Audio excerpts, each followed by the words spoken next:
Okay, so we got the Phoenix Suns versus the OKC Thunder. I think this is the third matchup against against OKC. Like these two playing each other, so they play each other pretty often early into the season. Three matchups and just barely over 30 games. So it's gonna be interesting. The first one was close. The second one was a blowout, but no Devin Booker. I think Dylan Brooks was there, but 100% no Devin Booker. Um, Early two by Shea, and I think it's going to be really important to pay attention to. Can Phoenix's defense actually translate, across some of these better teams? Because sometimes I think that's the only inconsistency that I really want to pay attention to with this Phoenix team is I think they're a good Phoenix team. I think they're a good defensive team, but can it translate against the best competition? Because at the end of the day, I feel like this team, even though they're living above their expectations, once they have that opportunity to be in the playoffs, they'll want they'll want to be able to translate that defense because and Dort ends up missing that three. They'll want to show that that defense can be really good against some of these better teams because there's no bad teams in the playoffs, especially in the West. You're not going to get any easy matchups. Even whoever ends up being that 8-7 are still going to be a tough 8-7 because that could be um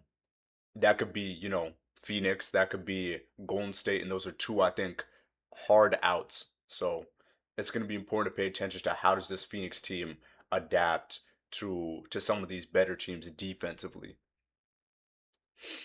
But it's going to be two free throws right here for Devin Booker. Devin Booker had a really good night last night, or I guess 2 nights ago, where he ended up having I think like 33 points, 20 points coming in that first quarter, and then 27 in the first half, getting a really good win over the Sacramento Kings.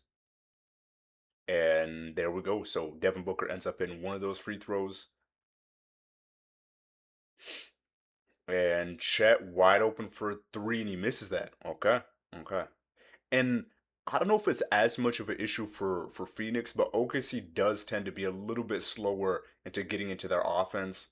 So that's going to be interesting to pay attention to is can Phoenix build an early lead to be able to build some momentum and get a cushion as they go into the second quarter, third quarter, and the closing parts of that fourth quarter.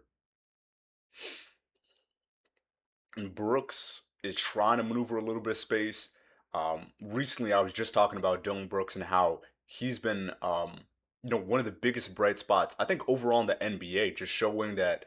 And Dort with a good fadeaway too, right there. He's just been one of the best bright spots in the NBA because he's really developed as a scorer, and I mean a real scorer, like not just points, because I think points and being a scorer. Ooh, Gillespie with the missed three right there. Shea pushing it down the court, and Shea tries to get some space, but really good defense by Devin Booker right there.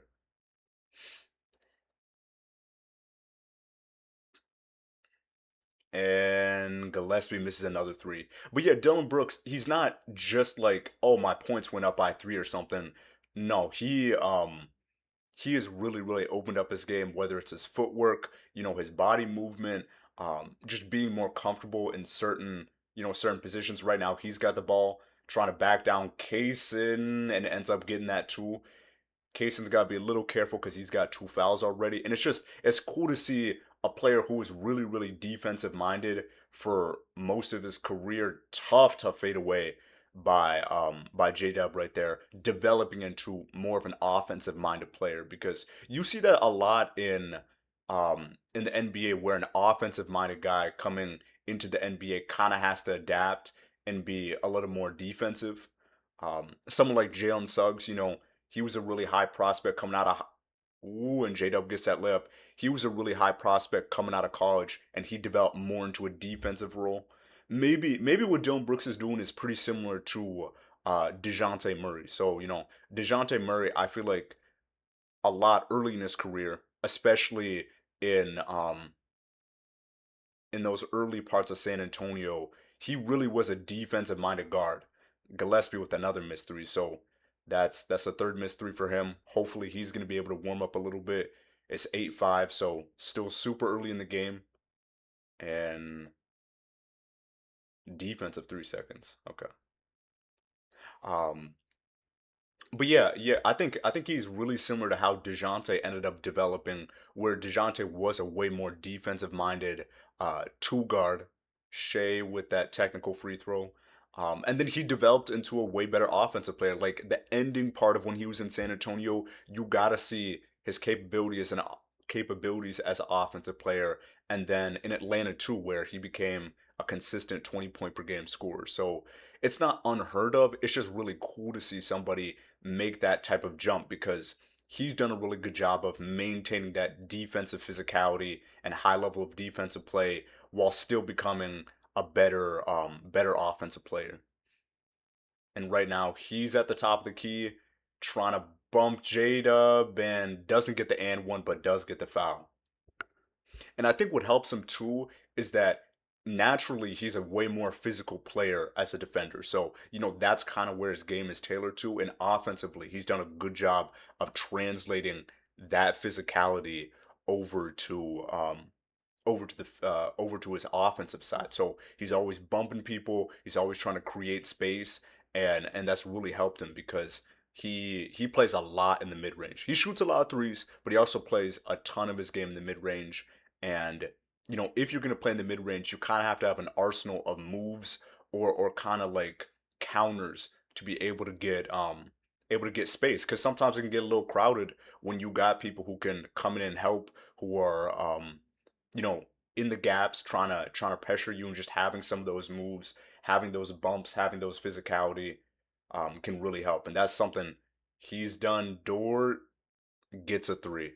Okay, so Dort is gonna be a little bit of like a sellout guy for Phoenix, where they're gonna say, you're not really consistent as a shooter this season, so we're just gonna kind of test you.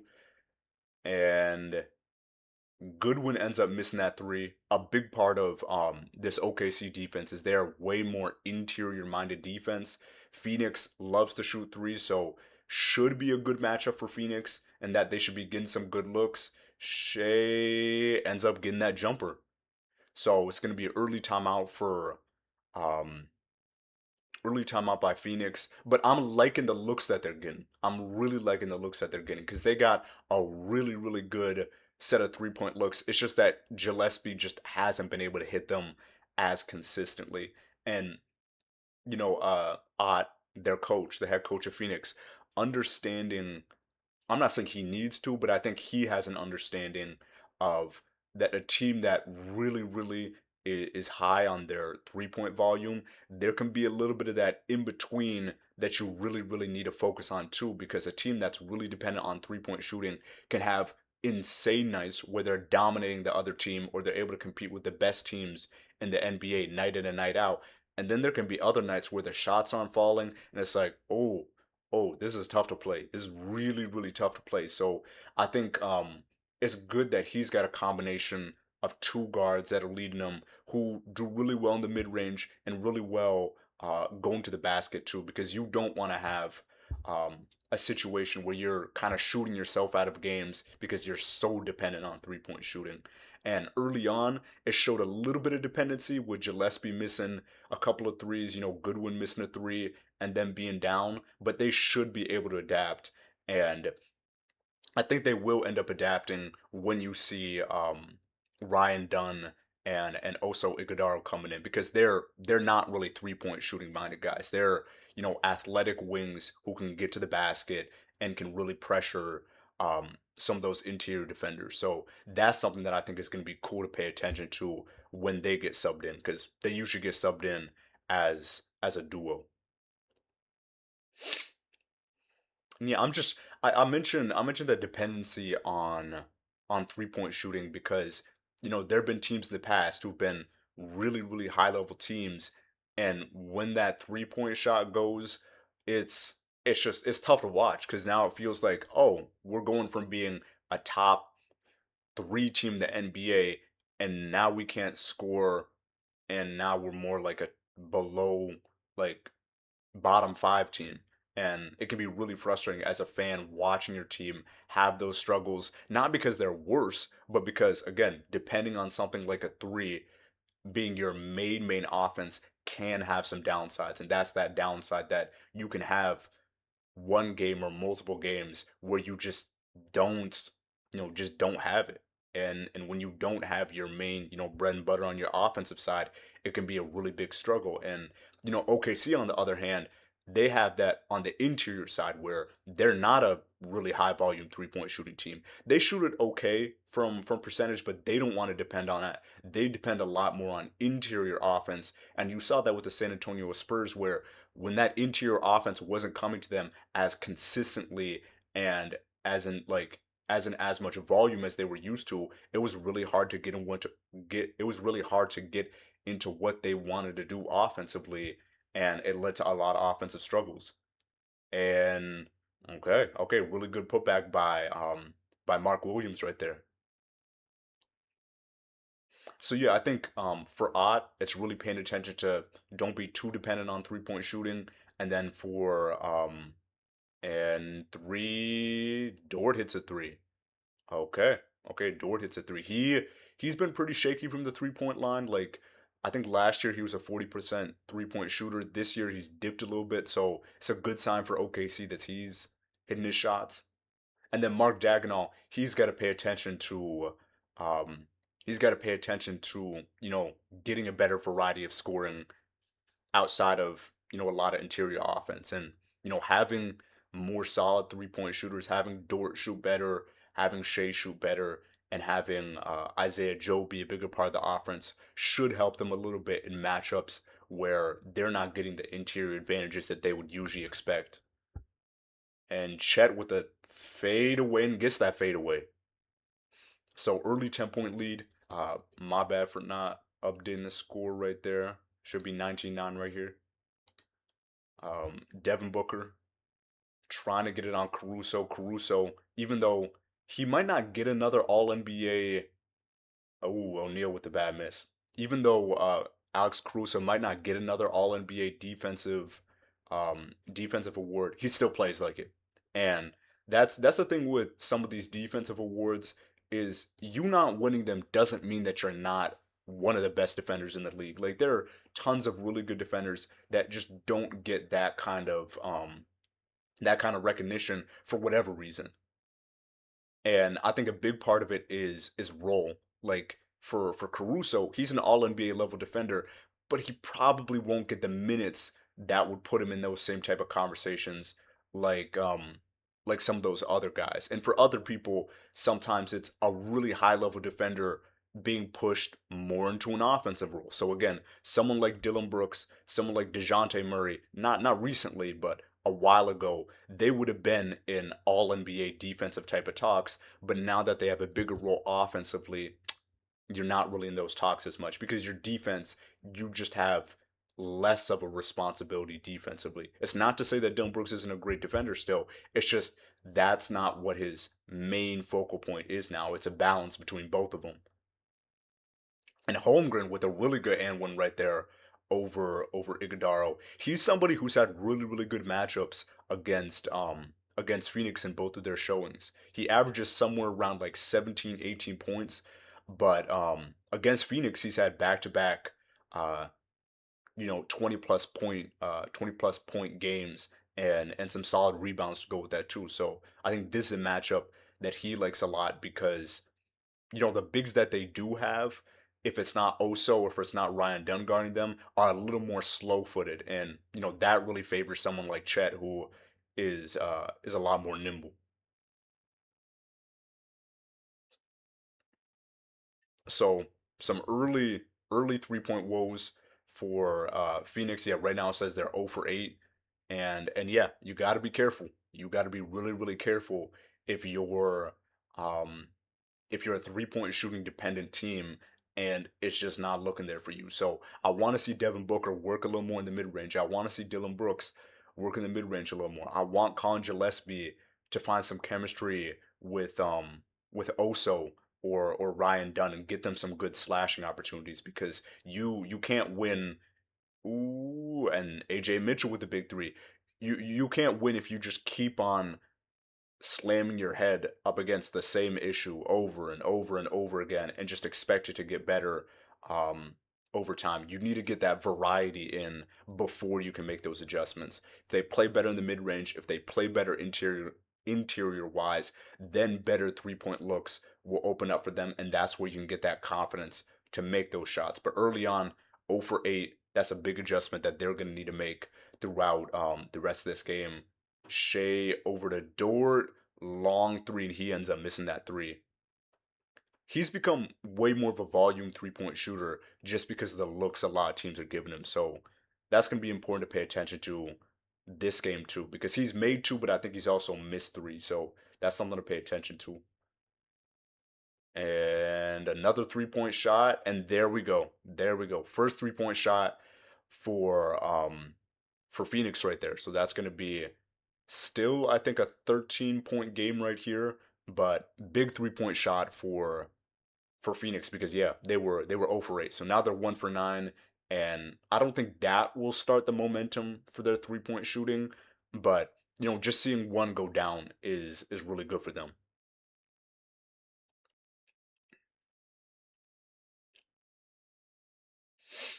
Even with this 3 point shooting dependency that I worry a little bit about with this team, they have a lot of other good positives too, and I think a big part of it is their scoring can go to another level once Jalen Green comes back. And I know people had their doubts about how's the chemistry gonna work between Jalen Green being a two guard, Devin Booker being more of a natural two guard. How's that gonna fit when both of them aren't natural facilitators? But I think it's gonna work out pretty well because their games are pretty different. First off, like uh Jalen Green is way more of a slasher who likes to attack the rim, and he does shoot threes, but that's more of just something that I think a lot of players have adjusted to doing. He's not like a natural 3 point shooter. He's more of a slasher, go at the rim type of player. And Booker, he goes to the rim, but he's more of like a mid range shooting kind of guy than he is a rim attacker and slasher. So I think that balance is actually going to work out pretty well because Devin Booker is also developed into being a way more improved passer.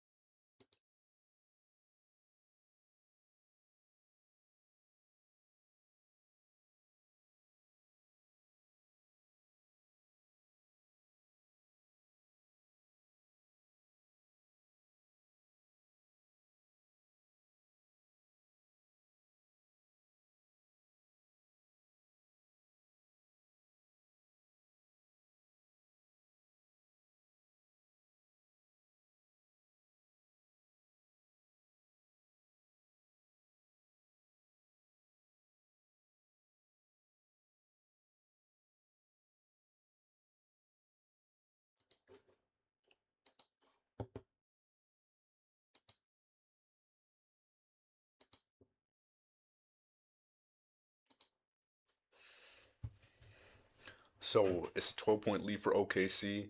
Um, Usually I would say they start off a little bit slower offensively. I think this season they've improved that ability to get to a faster running start because they have a deeper roster than they did last season where AJ Mitchell has been huge for this team because he can be a real, leader of the second unit where he's a great ball handler, an aggressive driver, and even though his 3 point shooting hasn't been super consistent, he still is somebody that you don't want to leave wide open. But there's going to be 3 minutes left to go, and right now you got Shea, Aaron Wiggins, Brandon Carlson, AJ Mitchell, and Caruso out, so no Chet, no J Dub.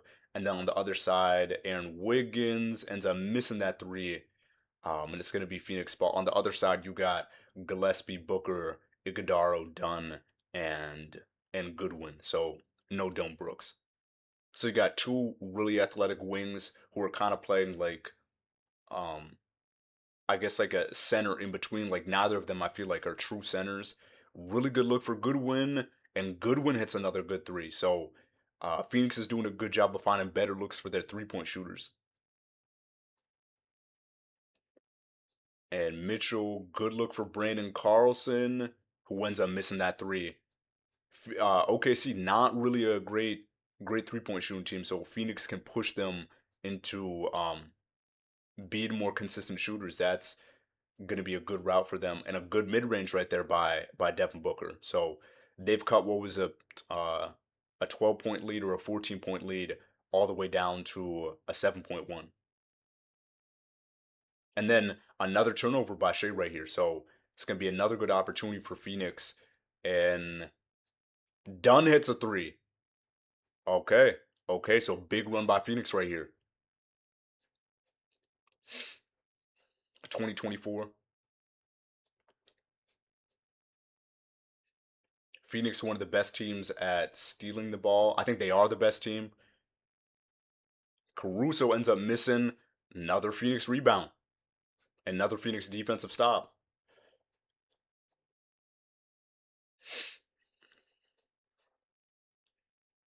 And it's 24, 24 20, 130 to go. Booker, great look to Dunn. Dunn ends up missing, but it gets tapped back out, and it's gonna stay Phoenix ball because it wasn't an over and back right there. And good defense by Shea right there to deflect the ball.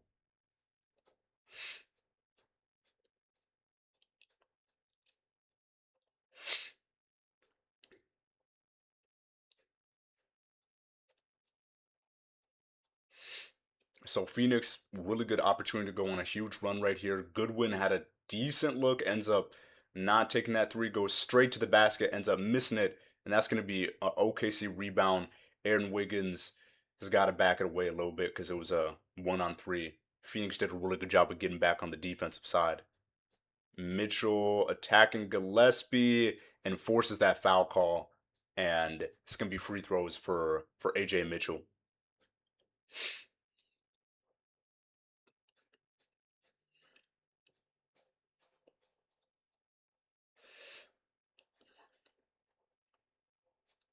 And yeah, usually it's only been Shea who's been able to be a consistent, rim threat. Like obviously Chet is a rim threat because he's big, but going from the 3-point line and driving and putting a lot of pressure, usually it's only been Shea in recent years. But AJ Mitchell's been that added guy who can really pressure perimeter defenders and get to the basket and lead to free throw shots because he's able to put pressure and put defenses in awkward situations. And a big part of that is he's a really good ball handler, so he's not losing the ball too often when he's going through all these defensive all these defensive guys on the way to this basket, on the way to the basket.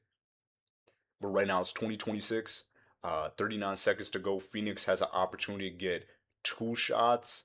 Gillespie isn't able to take that three. Booker, long three, and it barely rolls out. So OKC gets a little lucky on that shot with the ball going out of bounds. Shea, really good move, and it just barely rims out. And it's going to be Phoenix ball, a chance to get it back under five right here.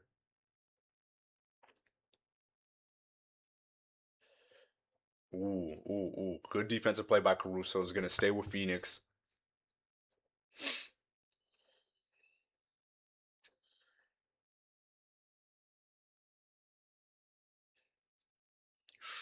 It's close. It's close.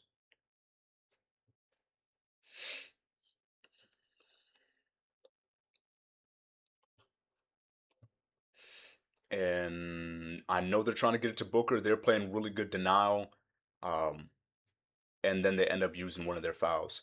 Whoever was inbounding that ball though was really smart because they were able to lob it up over Caruso. Because that's one thing when you're face guarding someone, you're not usually going to be aware of where the ball's coming in. So he does a good job of taking advantage of that situation and getting a good look for Booker. And Gillespie's trying to get some space, but he ends up losing the ball, and it's going to be a 6-point lead for OKC. Really good run though by Phoenix. It was a 14-point game. They got it all the way down to six when there was no J Dub and no Chet. So good job on them. Phoenix, good defensive team. Um, Leader in steals. Second one right below them is OKC. So it's going to be I think a big turnover game. Like turnovers are going to be really important for the dynamic of this game and how it ends up going. But good. Even though Phoenix is down six, really good things from Phoenix right here. Really, really good things from Phoenix.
And great lob play over to Chet Holmgren right there.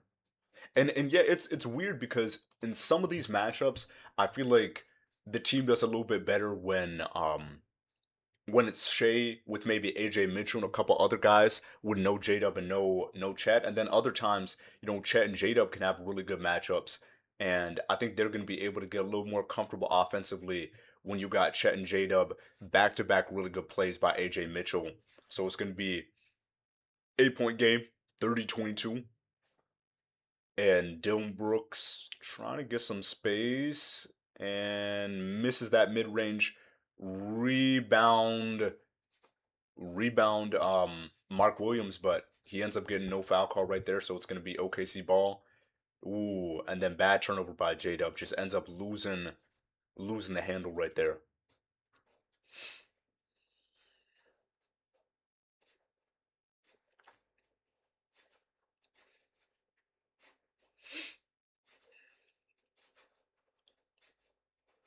And yeah, I don't know if this is going to be a big Mark Williams game because Chet is so good defensively, but I think Mark Williams is going to need to establish a little bit of a presence to give them some interior options too. And I think you can use a little bit of the physicality. He's a 7 footer too, so it's not like he's giving up a ton of height on Chet. And he's a little bit a little bit bigger than Chet, so he should be able to be a little aggressive on some of those post looks. Ooh, Isaiah Joe fadeaway ends up missing. Staying 30-22 right now. You got Dylan Brooks back in with D-Book out right now. Good look for Phoenix, and it just rolls out. And it just rolls out. And that's a tough one. That's a tough one. Phoenix, again, they're going to get a ton of good 3 point looks because of OKC's defense and the way they try to um, scheme the game. And when they drop, I think it's going to be a really good game for Phoenix. Mitchell long three and ends up missing it. I kind of wish he would step in maybe one or two times, and foul right there by Isaiah Joe, just pulling down Mark Williams, and that's smart though. That's really smart by Phoenix, understanding that the moment you see a mismatch or the moment you see anybody but uh, Chet Holmgren guarding him, pass him the ball down low because there's no Isaiah Hartenstein and no Jay Will tonight, so they're only running Chet and Carlson and Gillespie with another missed three. So that's his fourth missed three, and he needs to get going. He needs to get going for this Phoenix team.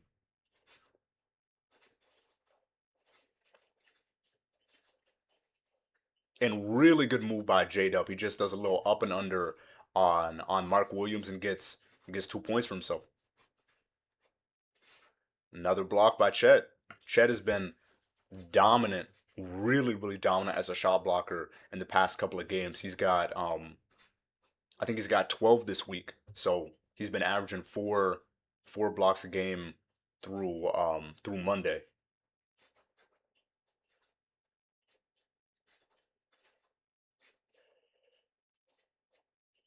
Wide open look for Chet, who ends up missing. So it's gonna be Phoenix in transition. It's the best way to play against a good defensive team is try to push it when their defense isn't set. But OKC does a good job of getting reset. And strong move by Gillespie, which I like. I like that he's switching up his offense a little bit, understanding that his 3 point shot isn't really going at the same. Um, and J Dub, I think he ends up bumping knees with somebody. It's smart though by Gillespie understanding that okay, if my 3 point shot isn't going uh isn't going the way I want it to, you got to switch up your offense. He's not just trying to shoot himself or shoot his team out of the game. And even though it looked a little bad for J Dub, he's gonna stay in the game. I think he just ended up bumping an offensive foul, so it's gonna go right back to Phoenix.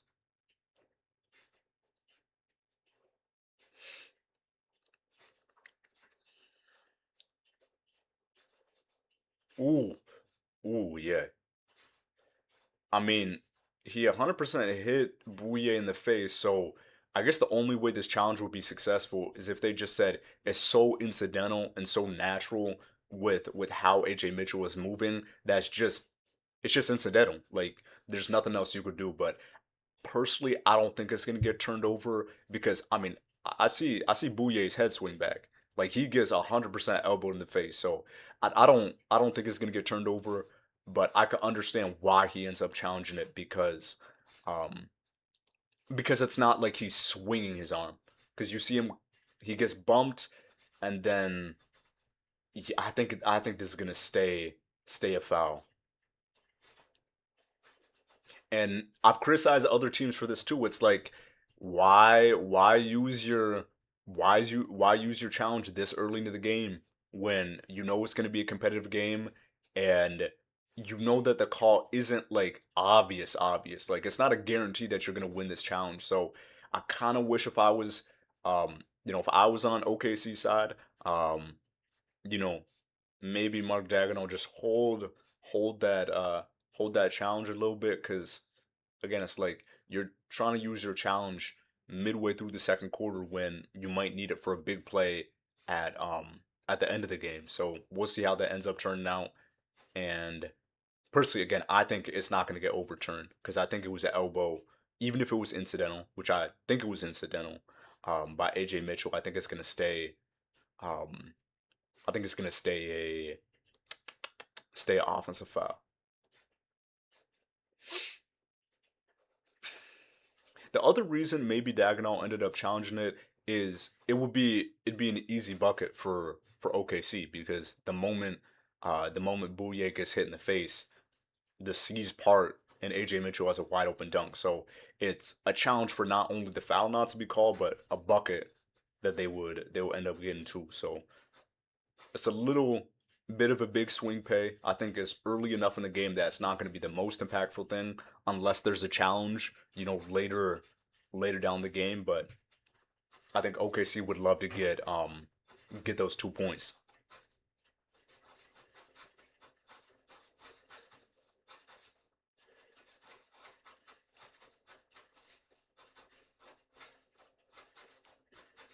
And we're just waiting to see what they call.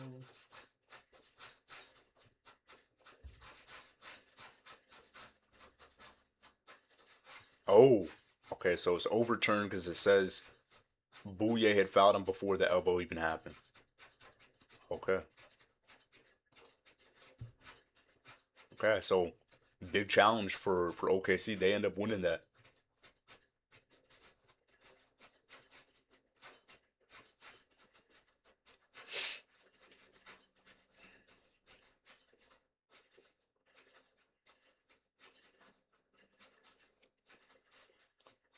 Ooh, that's tough though. You still, I mean, Bouye still ends up getting elbow in the face. And on my bad, they don't get the points. It's just gonna be inbound because I guess the play ended up stopping when that happened. Chet looking for Mitchell. Chet another three, and he misses another three. So Chet's been getting really good 3-point looks. He just hasn't been able to drop some of them. 10-point lead for OKC. 8 minutes to go. Pull up by Brooks. He ends up missing a good rebound by Chet Holmgren. Jade up working on Brooks, and it's gonna be a turnover. It's gonna be a turnover. So over and back, J Dub ends up really kind of not looking and not seeing who he's gonna pass it to, and just throws it on the other side.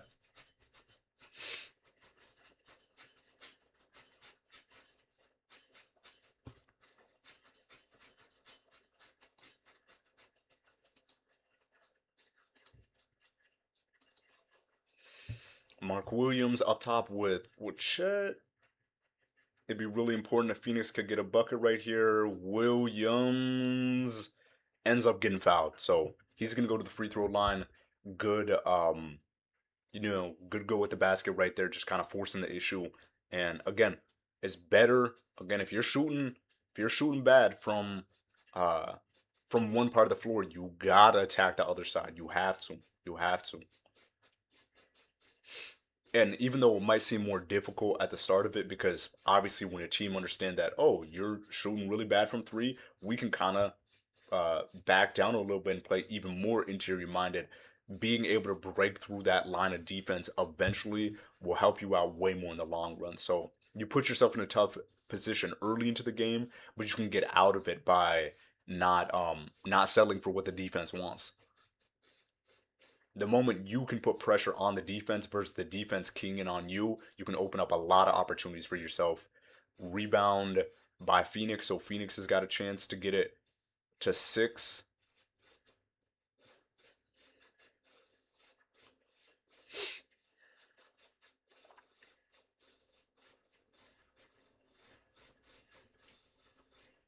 Ooh, ooh, really good shot by Dylan Brooks after good defense by OKC.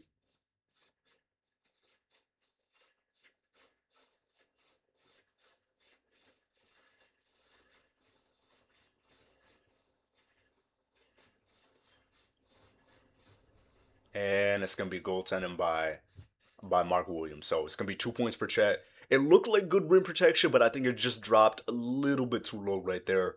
And still good pressure by Phoenix. But yeah, it just ends up going down right there.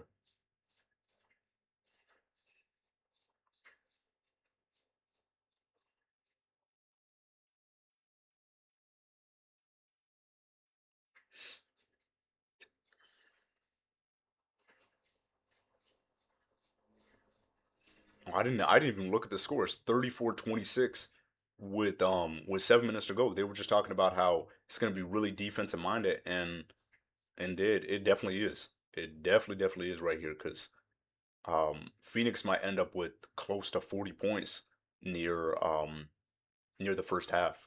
And after that missed free throw, there's a better chance it's going to be 40 points for Phoenix. So both teams who were super defensive minded are choosing to really just lean in on their strengths versus trying to switch it up, which, more times than not is better. It's better to just lean on your strengths than try to adapt to a different team because why not play to your strengths?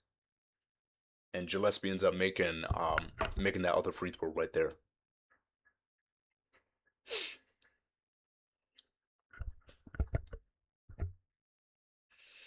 And J-Dub trying to find some space, creating a little bit, gets a tough step back. Tough step back.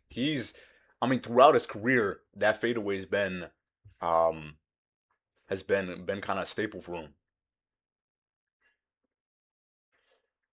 And ooh, big offensive foul by Dylan Brooks right there on Chet. It looks like he ends up getting maybe uh maybe hit in the face or something. They're trying to see if this can be a flagrant foul. OKC is,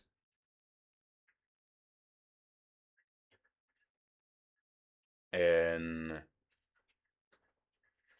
maybe because Dylan Brooks does some like unnecessary stuff afterwards where he ends up trying to pull down Chet. So this might end up being a flagrant. So Dagnall, he's gonna have them check the. Yep, they're gonna check if this ends up being an offensive more than an offensive foul, if it's gonna be a flagrant because it's a little unnecessary. I don't know if it needs to be called a flagrant because it's not, the most serious hit to the face or anything like that, but it's the extra pull down that Dylan Brooks ends up doing that's not really a part of his drive to the basket because he goes up and then he ends up pulling down on Chet right there on Chet's neck because he elbows Chet, but that's natural. Like that's a natural motion right there. That shouldn't have been a foul, but it's the pull down afterwards.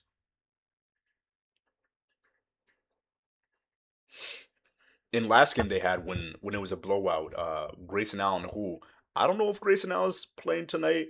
I kind of hoped he was because Grayson Allen's been really important for this Phoenix team. That's another guy who can really help their offense. I mean, I'm just imagining how good is this Phoenix team gonna be when you got Grayson Allen back and you got Jalen Green. You got a really good shooter and a consistent scorer in Grayson Allen, and then you got a real number two type of guy in Jalen Green coming back.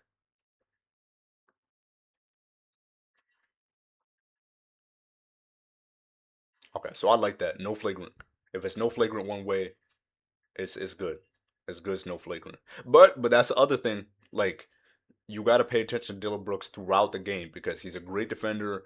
He's great for the team that you're on, but he can have some of those moments where he's gonna have like one or two plays in the game where it might be a flagrant, it might not be. So as this game gets more intense, as the game gets farther along, that's something that everyone should pay attention to. And he plays. I think he plays. He has more offensive like talent than Draymond, but he plays a little bit like Draymond, where he pushes it right to the point where, um, you could maybe call something or not.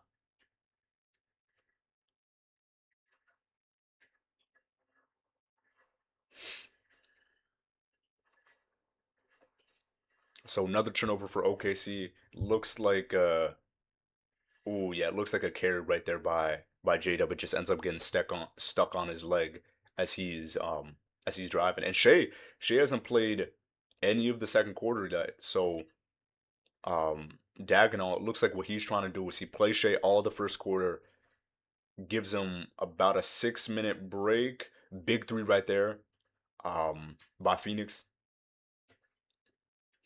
and then he starts him for the fourth,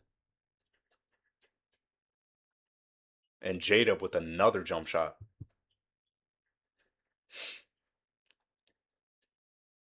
and yeah, Jada just as I said that J or Shay's about to come back in the game.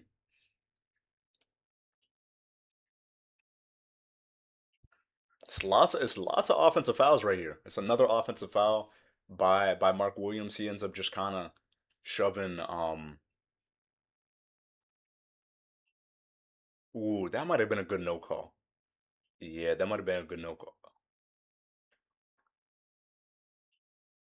That might have been more of just like a size thing where, Caruso is just so much smaller than Mark Williams and he ends up just kind of falling because Mark Williams isn't he's falling back a little bit.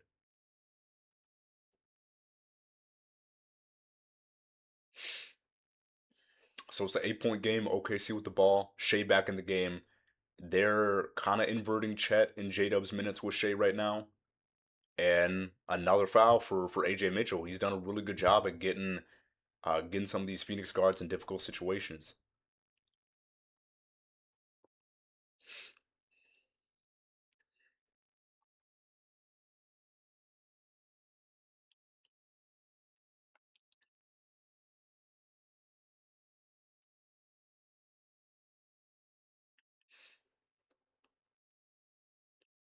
And OKC are doing a really good job of getting scoring from everybody.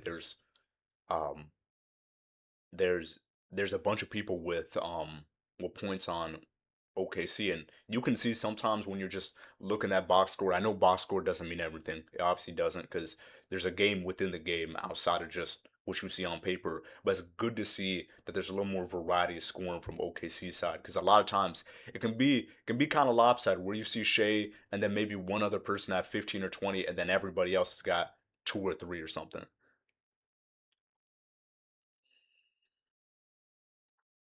And then a turnover by Phoenix stepping out of bounds right there. And I think so many players end up doing that because they're trying to get an explosive move out of the corner.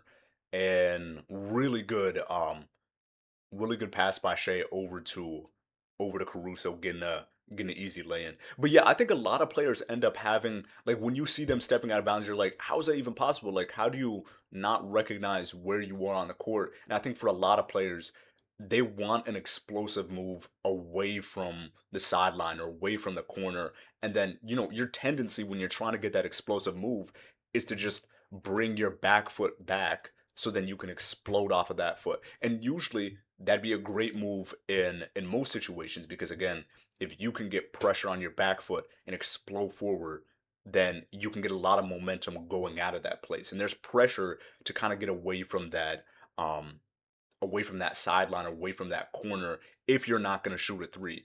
And you just saw in that last play, the name of the Phoenix player, I can't name him right now, but he ends up making that same type of move where you see his back foot go and it looks like he's going to have an explosive move to the basket, or at least, fake like he's going to the basket, and he just ends up sliding that back foot out. So I think that's where you see a lot of those type of turnovers. It's not just, oh, they're not aware of it. It's just the move that they're making is just not within that space.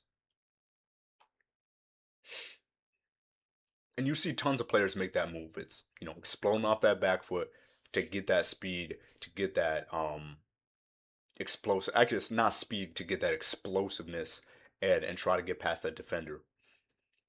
Especially when you're playing a team like OKC where their defenders usually are crowding in your space, having that explosive move to get around them or at least get a little bit of space on them is really important to do. So, if you're either team defending a player and you realize that they're, close on the edges, getting as close up to them as possible, I think is the best line of defense, because the sideline and the baseline are just an extra defender for you. And the corners, two extra defenders. So if you get lucky enough to have a offensive player stuck in that position, then then I think Phoenix and OKC will both be really happy.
one missed free throw by I think that's also is that also Ryan Dunn. Sometimes like from afar it's kind of hard to tell who's who. I think that was Ryan Dunn though. He ends up making one or two right there, so it's an 11-point game, an 11-point lead for OKC.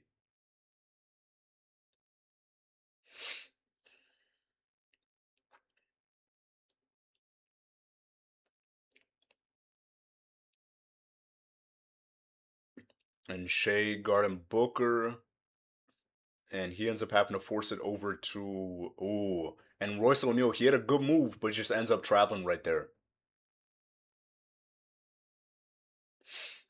So a lot of unforced turnovers by Phoenix early. Still, the pressure by OKC is helping that, but those are things that Phoenix can definitely try to adjust.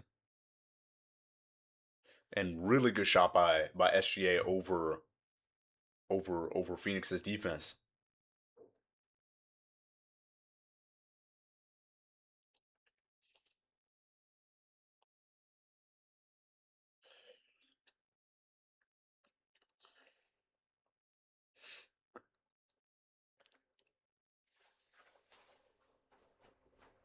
And yeah, you see that 7 for Shea, 8 for Chet, 8 for Dort, 9 for Mitchell, 10 for Williams. So you got five five people almost at 10 points for you, which is definitely what you want.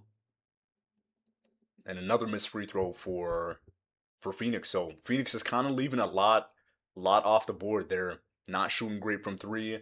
They're missing a couple of free throws, having a couple of bad turnovers. Something again you can change. You can change as the game goes on. Another missed free throw though. So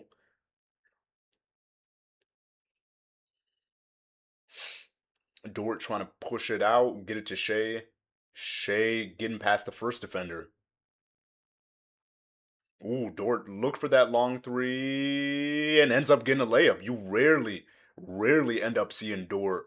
Um, you rarely see Dort end up going to the paint. Not because he can't physicality wise, because he's one of the most physical players, but it's just really nice game. So he does a good job of understanding that you don't have to shoot a three even if you're wide open, and gets himself a different shot. Now OKC, it's a 6 point game, and now it's a 15-point game, and that's another offensive foul by by Phoenix.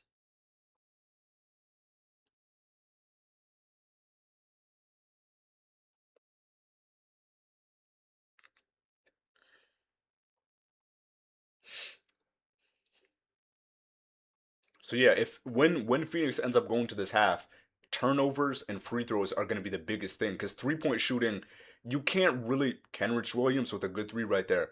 You can't really adjust your 3 point shooting. Like you can adjust like the diet that you have as a scorer, because you can just switch it up a little bit.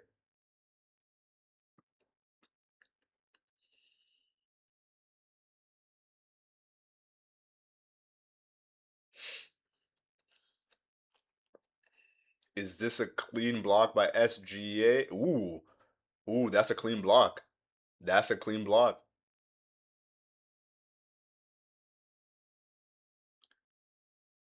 But they're not going to challenge it right here. And I think it's smart not to challenge it, because you won your first one. Save that for later. Save that for later. That's a clean block, though. It's a clean block. Two good free throws by Booker, though.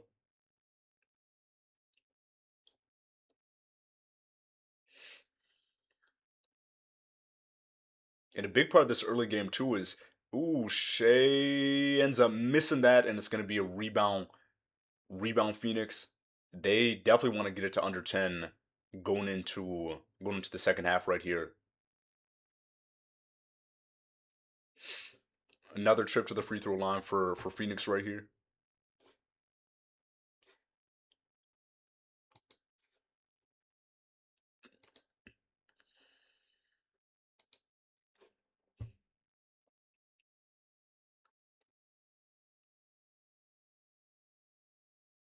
And another missed free throw for Phoenix. So even though Phoenix is getting to the line a lot this game, early on, they're not capitalizing as much as they'd want to.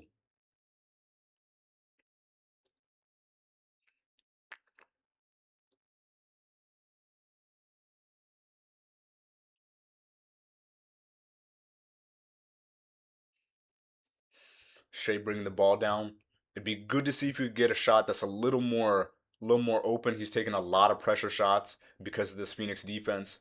Jada back in for the last couple of minutes.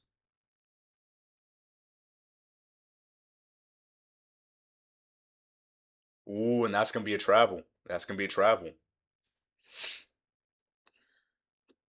So good defense by Phoenix to force the turnover.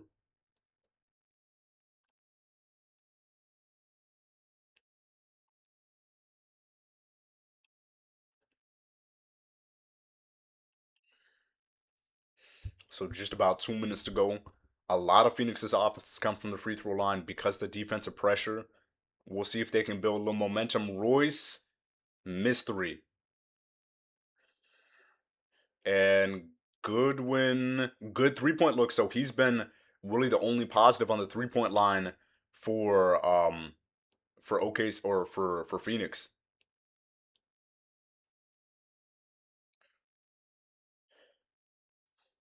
And then a really good run to the basket by Iguodala to get this from a 16 point game down to a 10 point game.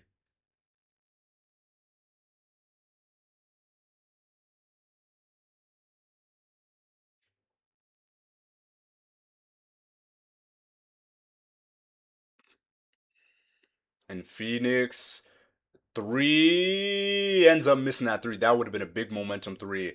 OKC ends up getting the rebound right there, 49-39.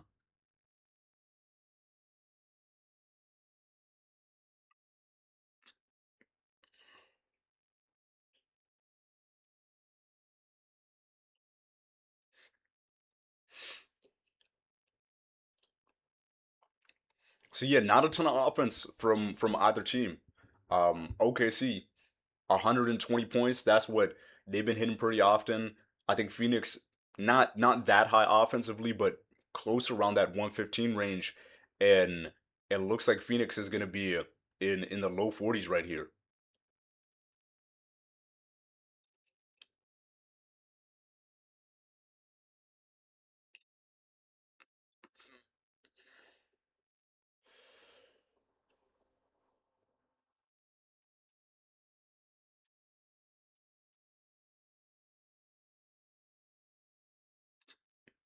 And Dort ends up getting a really good rebound, so no offense for Phoenix on that play. Dort and misses that layup. Ooh, he should have seen Jade up. He should have seen Jade up on that other side. O'Neal gets a three.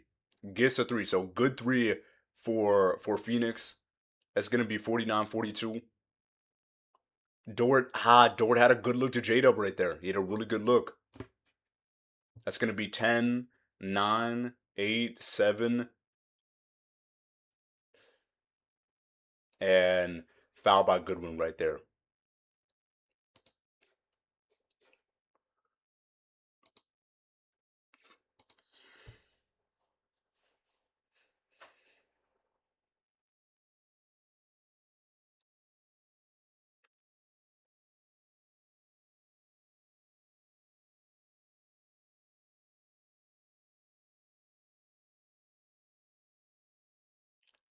And SGA's stuck, and J-Dub just has to throw it up in the air. So good defense by Phoenix to close out this game. It's going to be a 7 point game for OKC, but offensively, it's been really shaky for both teams, and not because their offense has been too bad, but it's just been really good defense on both ends. So, um, OKC, I think they need to work on getting better looks for themselves against a really good defensive team in Phoenix. Not getting stagnated. I mean, that's something that they've always needed to really keep in mind.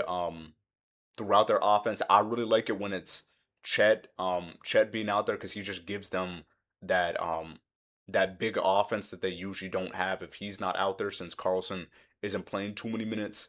And then on Phoenix's side, they did a better job at shooting from the three. But I think their biggest things have just been missing at the free throw line because they've been to the free throw line a lot, and then also um, having just unforced turnovers. Like they've had like 3 or 4 offensive fouls, and they've also had two out of bounds calls on themselves when it hasn't been a pressure situation. But I'll be with you I'll be back with you after halftime ends up ending, and we'll see uh how this game ends up playing out in the second half.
Okay, so back for the second half, J Dub ends up getting a drive and getting some free throws to um to start this half right here.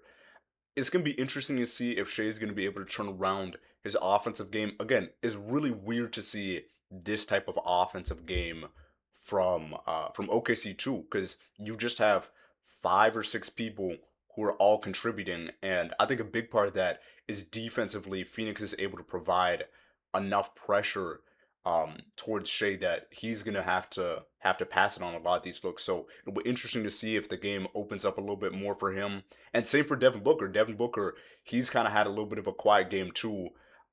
Just ends up hitting that shot though.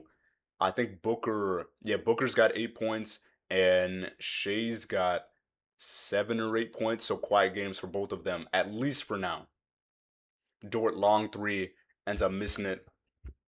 Sometimes I wish he would just step in, like maybe 1 foot would help him out a little bit here. Mark Williams and Shea mismatch, and then really good contest by Chet right there to force Mark Williams away from the basket.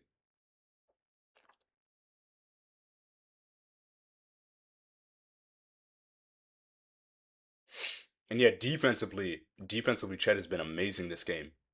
Booker really good drive though. So it's gonna be 46 51 5 point game right here. Devin Booker had a really similar game against I think the Warriors. Um Maybe 2 or 3 weeks ago where he was really cold the first half, but it was able to turn it up a lot. He ended up having like 14 or 15 in the third quarter and ended with 20. So it's good to see that he's already starting on a good little stretch right here to get some points going down. And on the other side, OKC would love to see Shea doing that same thing.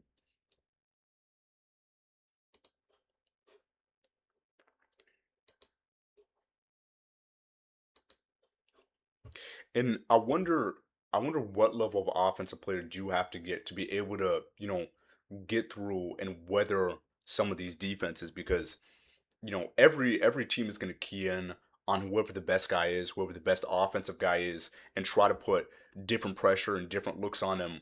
But like what kind of ability do you have to have on the offensive side when you're also playing against a team defense, a really, really good team defense, and now there are players who are also closing in on some of those other options for you to be able to get offense. You're not getting as many passes to another player and then you're getting the ball right back for a better look. Now you're seeing even more pressure um, up against you. So it'll be interesting again to see how is Devin Booker, how is Shea gonna play when both sides know that they're the main focal point on the offensive end.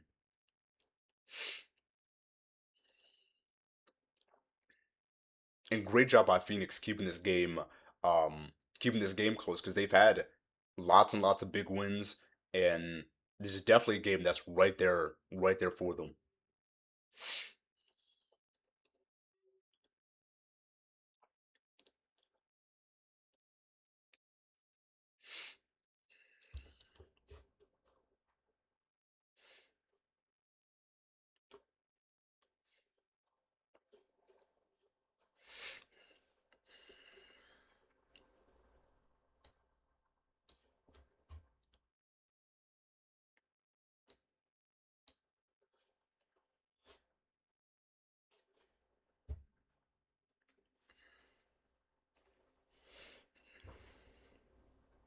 So OKC coming out of this timeout, they definitely want to get some better offensive looks because playing against a defensive team as good as this one, there's going to be um,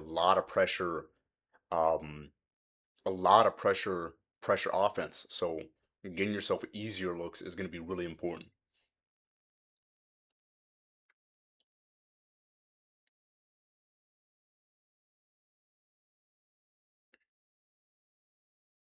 Ludor attacking the paint. Chet gets a little bit of the mismatch, and ooh, it's gonna be a travel. So he had a good looking shot, ends up traveling though.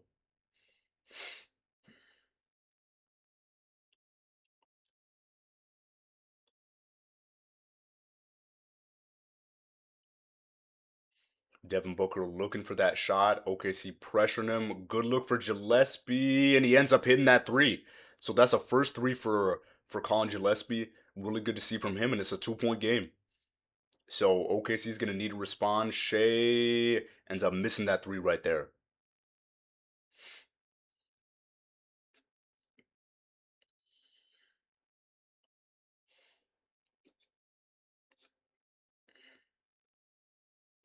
Booker with Shea on him. A little one-on-one right here. SGA playing good defense.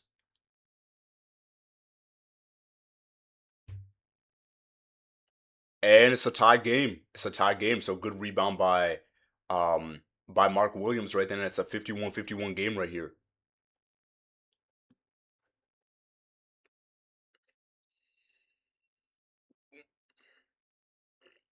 And it's gonna be a foul on this floor. But Shea's really struggling to get his rhythm. A lot of good shots that he's been used to. Um not hitting that shot. So again, it's gonna be something he needs to figure out on his end to get a little more comfortable offensively.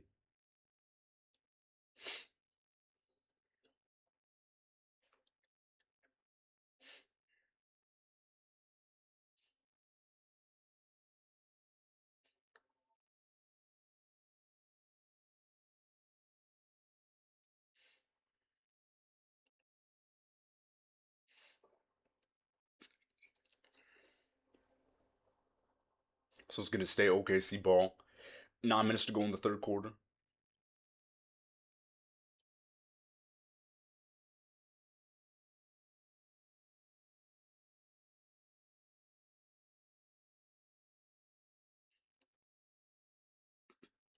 J-Dub guarded high by Dylan Brooks. He's doing a good job. And there's a three for Shea. So he's finally getting a little bit of offensive rhythm. He has 10 points. But yeah, just a oddly inefficient night for him. Him getting going is going to be really important. And then just reaches in a little bit on Devin Booker on that play.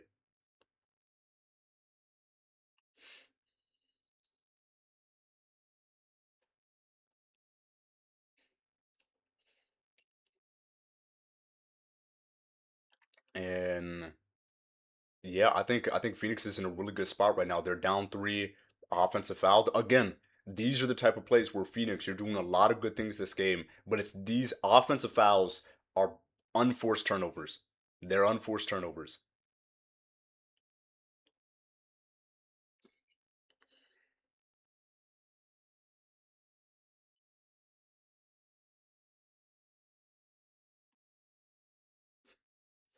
And then they just did a back and forth right there. So Dort ends up getting that offensive foul. So it's gonna go back Phoenix's way.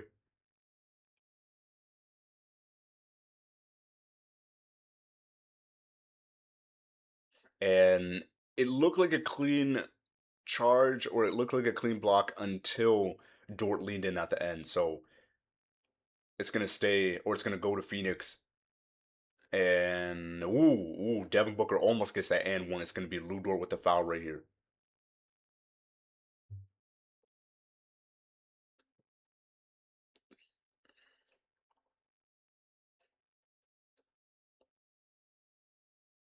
And it's gonna be a technical on Lou Dort. So that's a little tough to see if you're OKC. I'm trying to see.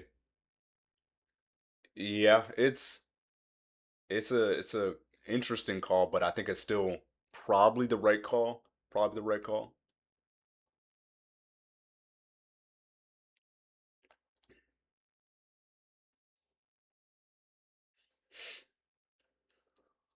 So two more free throws for Devin Booker, so we can get it back to a tied game right here.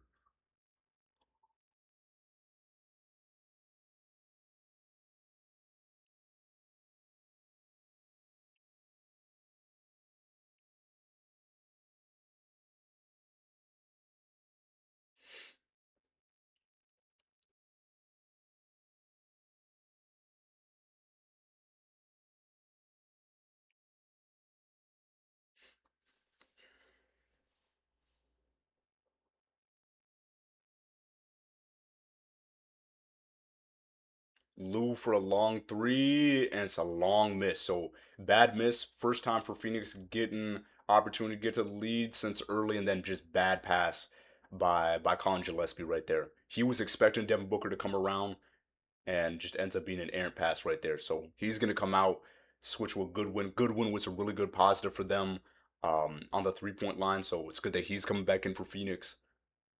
And yeah, both teams right now just offensively not at their best, but it's because of the defense.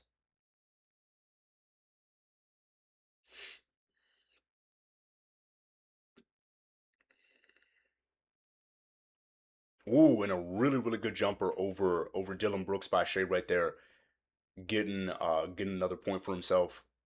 Long three by Royce O'Neal ends up missing that right there, so it's gonna be back to OKC. They're wanting to get it to a 2 possession game. Chet, good three look. Is he gonna make it? He does end up making it. So Mark Williams tries to kind of hesitate, play that little bit of in between game to see, you know what, are you gonna go to the basket? Are you gonna hesitate? And he ends up taking that second chance.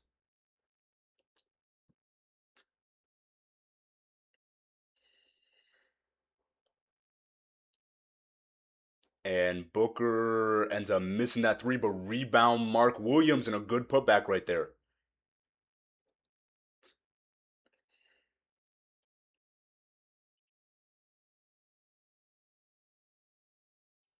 Ooh, it's a travel. It's a travel. Or offensive foul. I don't know what it was, but it's gonna be a turnover OKC Phoenix ball.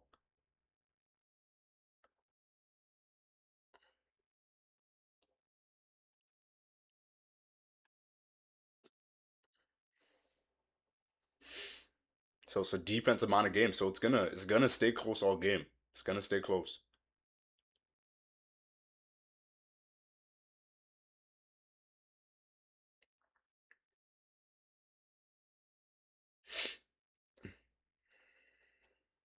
So free throws, a lot going in Phoenix's favor. They're gonna get 21 right here, only to OKC's 8. You do see these in some of these games where the physicality of OKC. Some refs let them play physical, some don't. It's kind of just finding that in between. Um, but yeah, that disparity I think is gonna be interesting to see how it ends up playing out throughout this game. You saw that too with that Timberwolves game.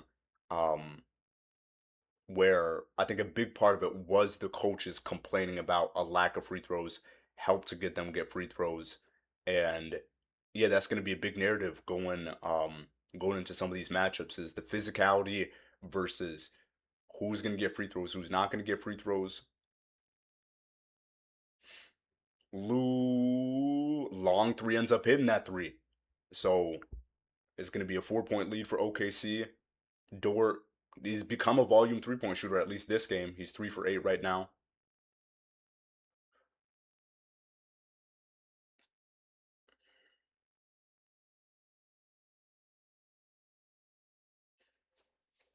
Brooks with a really good jump shot over J Dub right there.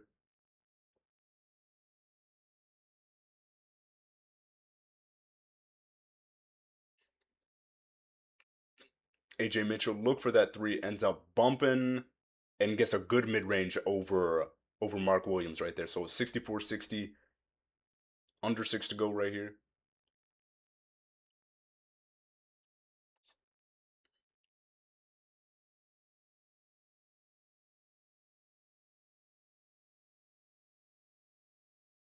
And offensive foul by Dylan Brooks ends up just slamming into AJ Mitchell right there. So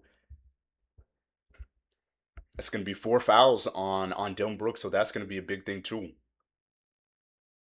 Yeah, he's just not giving the defender any room to set their feet right there.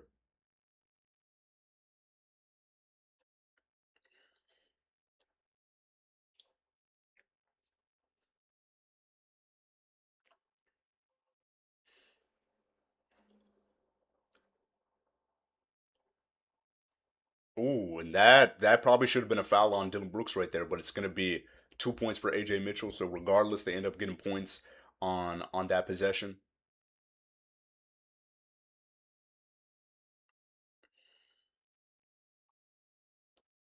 And another offensive foul. That's like 6 or 7 offensive fouls on um on Phoenix. So the weird part about this game is Phoenix has had a huge free throw disparity in their favor, but offensive foul wise, they're being called for the most offensive fouls I've ever seen. So this is really weird refereeing where you rarely see these many offensive fouls, but there's also a huge disparity. And then yeah, Devin Booker just no reason to do that offensive foul right there. And Mitchell ends up missing that, so it's gonna be Phoenix in transition.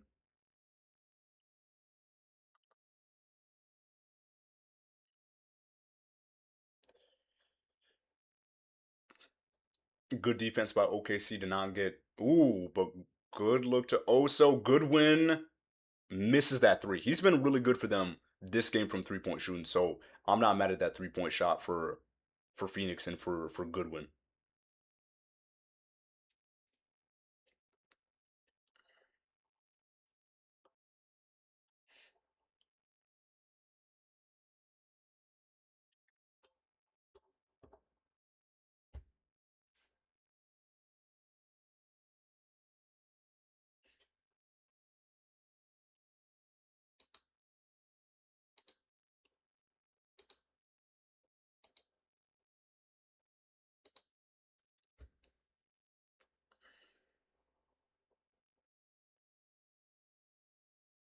And Caruso over the door.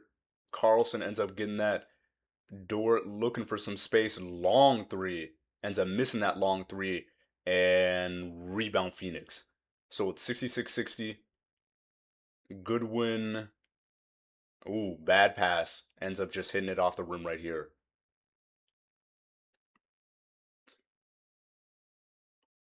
And it's a little weird. They're not giving OKC too many good foul calls, but sometimes that's just the game.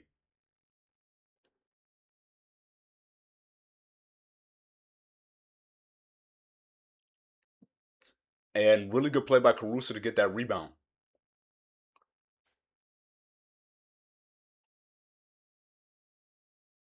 And that's gonna be another bad offensive possession by OKC. Booker gets another foul. So lots of free throws for Phoenix, but offensively OKC's not helping themselves out either.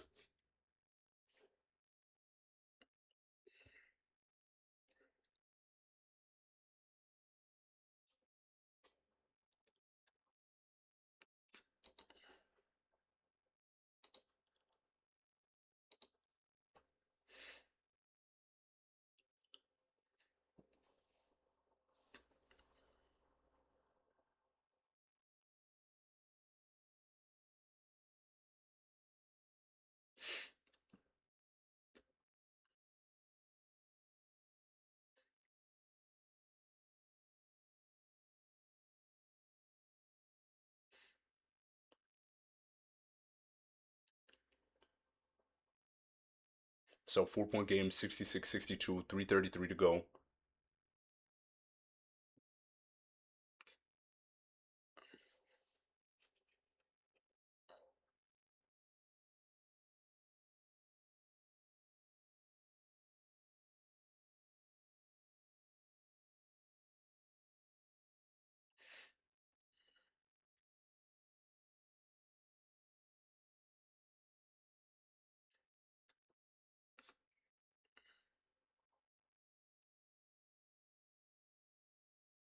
And ooh, that could have been a foul, but really tough shot by Shea right there.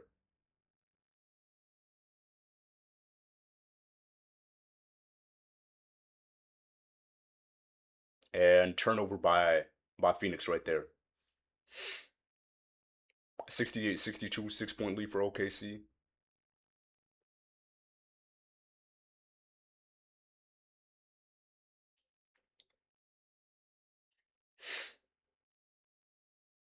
And that's gonna be the first free throws off a shot for Shea. So pretty big disparity between Shea and Devin Booker. Shea only getting his third free throw, and Phoenix is Devin Booker getting 13. So again, it's just some of those games where that balance just isn't really there. So I think Ott wanted to challenge that, but I mean, Shea already shot the first free throw, so It's going to be a timeout just to have a timeout right there.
Okay, so we're back. I mean, this game is kind of like I don't know. I don't know. I don't This type of game isn't the most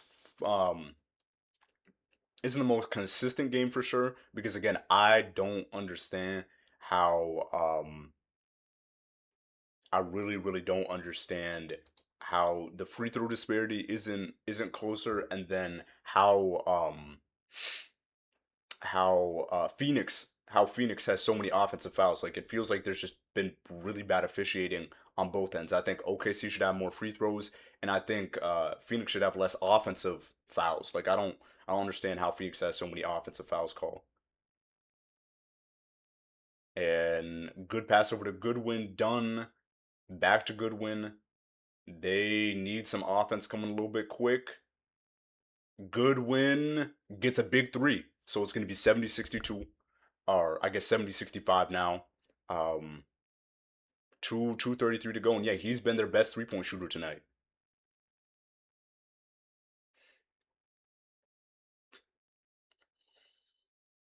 And SGA ends up missing that three. So it's not been the worst offensive night for him, but it's definitely been a little bit of an off one for him.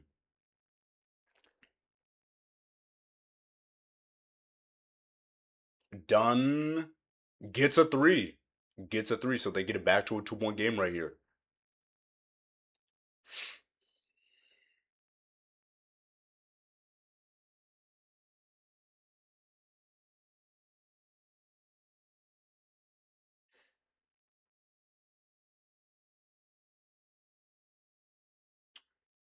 So it's going to be 70-68. Phoenix with the ball, 140 to go.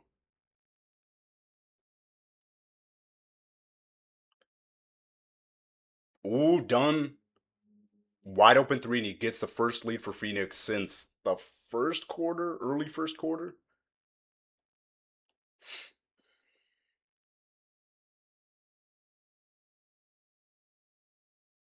And SGA with a really good shot on Iguodala right there to get the lead right back.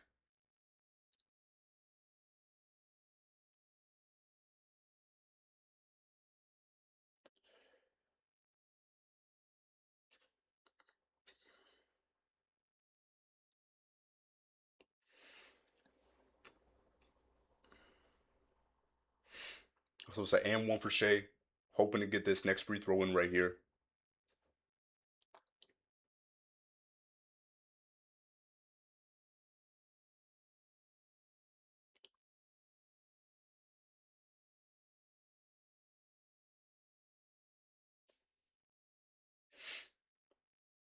So it's a 73-71 lead for OKC, but Phoenix has done a really good job of being competitive, getting to the free throw line a lot this game. Gillespie, long three, ends up missing that. And there was a little bit of a mismatch in the paint with Iguodaro. Goodwin hits a three. So really good three-point shooting by Goodwin this game. 73-74.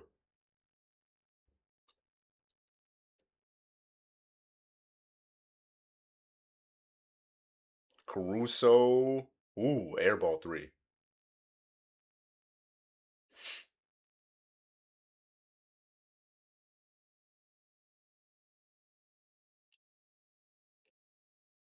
Goodwin for another three. Ooh, just barely misses. And it's going to be Phoenix rebound.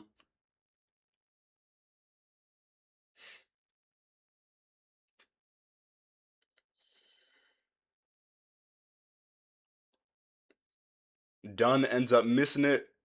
Booker with the rebound. They got a chance to get the last shot of the game. Or last shot, not the game, but the third quarter.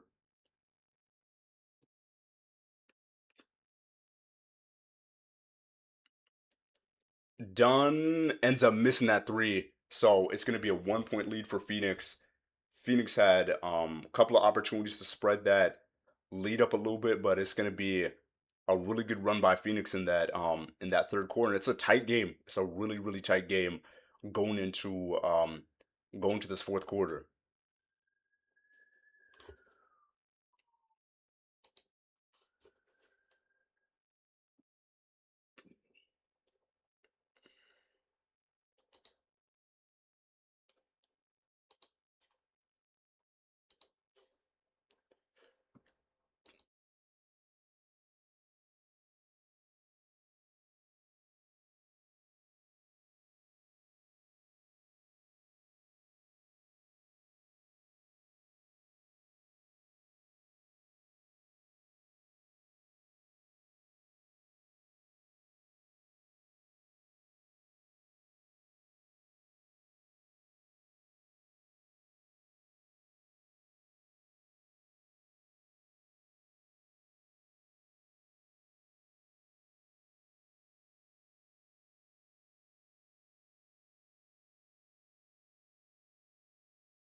Okay, tough shot by Dylan Brooks right there to give them a 3 point lead coming out of halftime.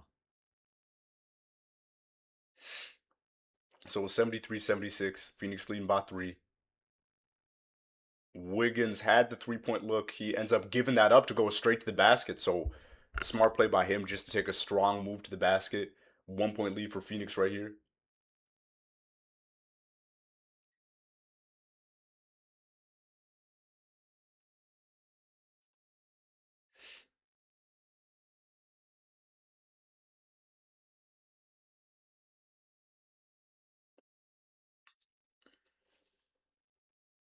So 75-76. Phoenix trying to inbound right here. Good pressure by OKC. Dylan Brooks trying to do a little bit of a back down.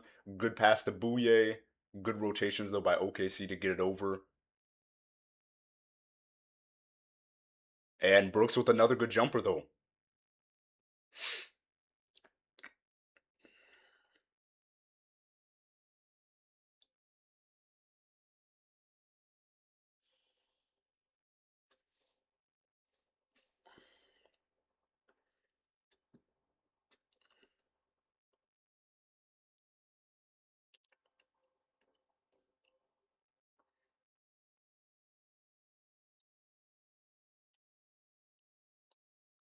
J-Dub up top with a really good defender in Iguodaro guarding him.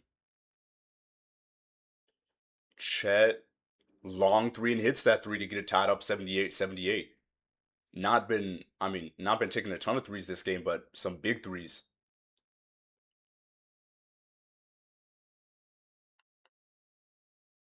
And it's gonna be a loose ball foul on Holmgren bumping into Bouye.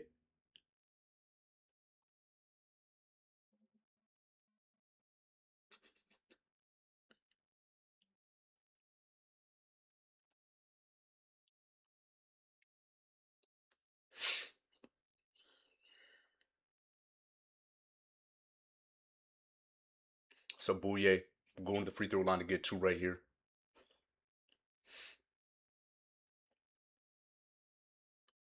Even though he isn't a huge part of this Phoenix team, I just really like, some of the quickness and a little bit of these weird mismatches he has playing for this Phoenix team. Ends up missing that first free throw though.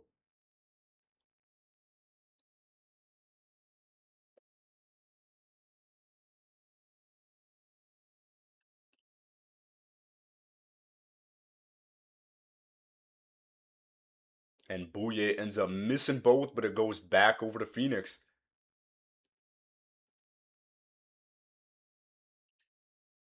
OKC needs to stay strong on this possession.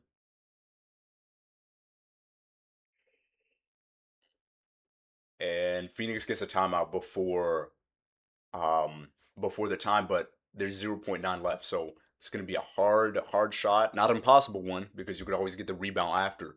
But it's gonna be point 0.9 to work with. 78-78. All tied up. All tied up.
So Suns got to get it inbound really, really quickly. Get a shot off. Long three for Dylan Brooks, and shot clock ends up expiring because he has to do a turnaround three because OKC ends up forcing him high on on that pass. So good defense by OKC. I mean Phoenix. It was kind of a fucked up situation regardless. Um, Making a timeout at 0.9, there's not much offense you can get at 0.9 and get a good look. But OKC trying to get their lead back, which they had for most of the game. Isaiah Joe ends up missing that three rebound Bouye. Dunn trying to get some space. Dylan Brooks playing one on one. He gets doubled. Back over to Bouye, who has to pass it out to Royce O'Neal. And the shot clock's getting low again. Royce O'Neal, I don't think understands how low it is and just forces a bad shot right there um, by Ryan Dunn. So Royce O'Neal just kind of holding on to the ball a little bit too long in that possession, wasting a lot of that clock. J Dub over to Isaiah Joe, back over to Mitchell, Mitchell to Aaron Wiggins, Wiggins one on one with Bouye, and he gets the lay in and one and one. So good job of getting Bouye in the air and then getting that and one layup. And the reason OKC was finally able to get a good look for themselves was they were rotating the ball quickly. A big part of this OKC team two offensively, why they can struggle sometimes, is because they don't assist the ball nearly as much as most really good teams like they do too. I think they're closer to middle of the pack, and that just means more your offense is dependent on one-on-one isolation. And when your isolation game isn't going the way you want to, it's hard to get your offense going. So it was good to see that they rotated the ball quickly and gave themselves an opportunity to get a better look. And another low shot clock. Gillespie ends up missing it. They end up getting the rebound.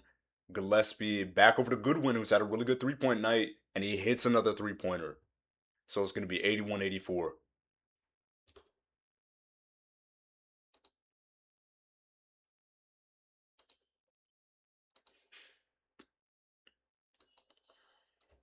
And Holmgren fadeaway, which he gets over Goodwin. So good fadeaway by him. 8 minutes to go in the game. No Booker, no Shea yet. Both of them probably coming in anywhere between now and the next minute or something. And then it's gonna be Phoenix ball right here.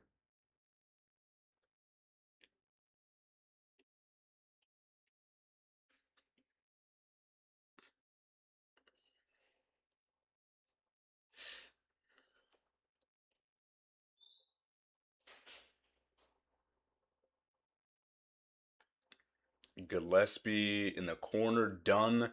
Good step on AJ Mitchell. Ball's moving around fast, but OKC's done a better job of pressuring them into late shot clock situations. And Brooks doesn't end up getting that shot because again they're forcing him into deep, deep shot clock situations where it's a lot harder to get a good look on the offensive side. Good move by and it's gonna be a OKC ball after that good defensive play by Phoenix. Oh, it's gonna be a foul. It's gonna be a foul. So free throws for J Dub. Um, and yeah, still a huge, huge disparity on the free throw end. Um, I don't know if it's still holding true, but at one point Devin Booker had more free throws than all of OKC.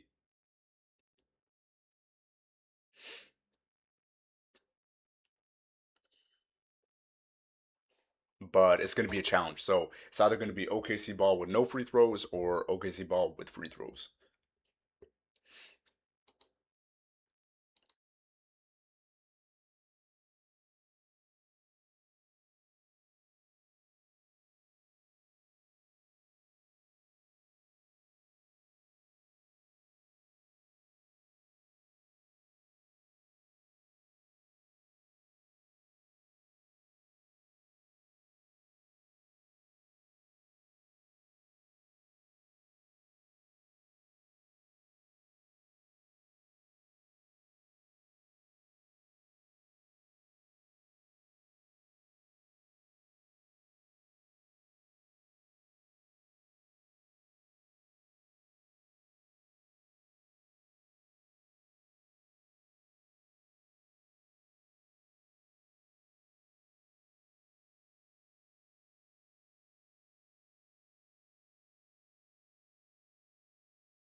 So that's gonna be big for Phoenix. They ended up losing that challenge, which means no challenge, free throws for for J Dub, and that means there's gonna be one challenge for OKC. So that might be again, it's a close game, so that might be a big swing call. And again, I'm not trying to nitpick at when coaches do it, like when coaches decide to challenge or not, but I feel like there are those cases where it's like, is that the play you really want to save your challenge on? I don't know. I don't know. So right now, 25 free throws for Phoenix, 13 free throws for OKC, about to be 14.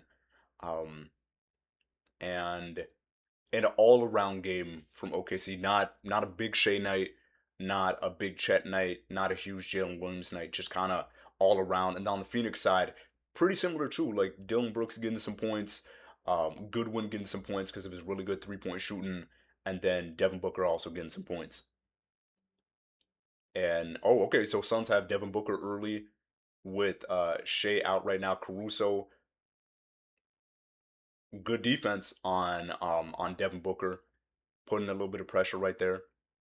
So it's going to be 85-81, and J-Dub drive to the basket. So back-to-back scores, 12-3 run by OKC, and now it's back up to a 6 point lead for OKC. 7 minutes to go in the fourth. Almost a steal, overcommit. Dylan Brooks, wide open three, hits that big three right there. And yeah, just a risky play by J-Dub right there. Trying to go for that steal leaves a wide open Dylan Brooks.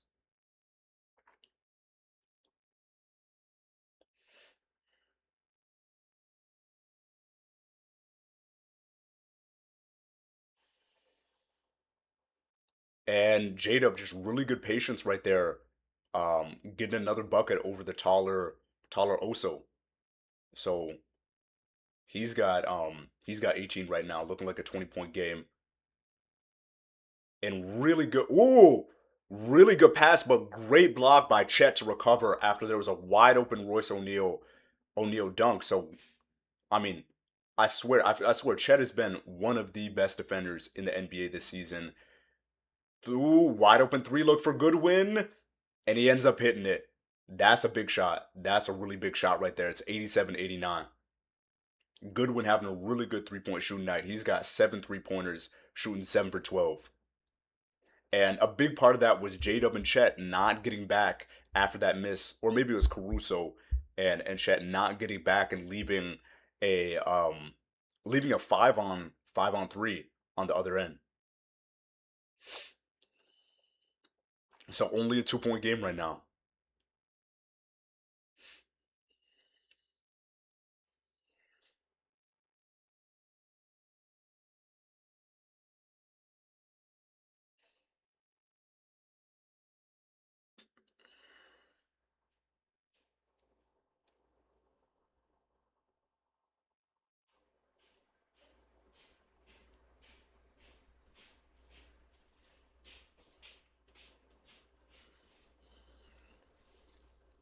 So yeah, there's just under, I think, halfway to go, or maybe it's closer to halfway, just closer to halfway to go right now.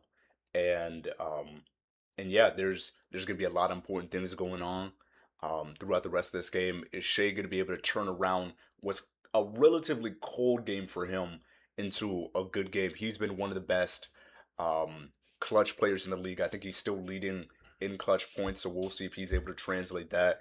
And then how is how's the 3 point shooting gonna look for Phoenix? Because Phoenix, even though OKC's had more buckets in the fourth quarter, they've had more threes and have been able to close the gap because of their really good 3 point shooting in the fourth. So it's gonna be Shea, AJ Mitchell, Aaron Wiggins. Okay, interesting. Chet and Caruso. So J Dub is gonna take a short break on the bench.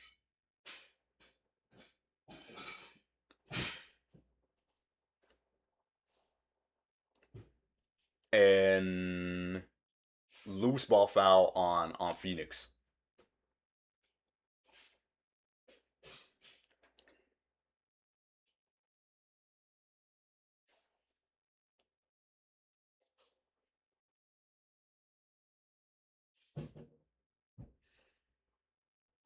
And that should have been a foul for AJ Mitchell though. He gets slapped on the arms, and SGA ends up making that because it's going to be um offensive interference, and he keeps the streak alive. So 21 points even in an off um even in an off game.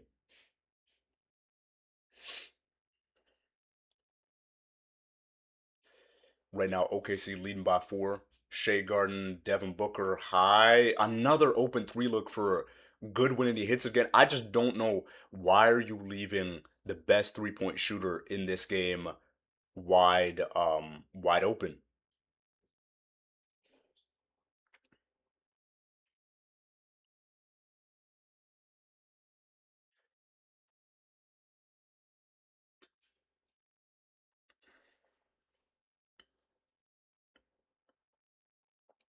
So it looks like it's going to be a jump ball, probably Chet and Brooks. Probably Chet and Brooks.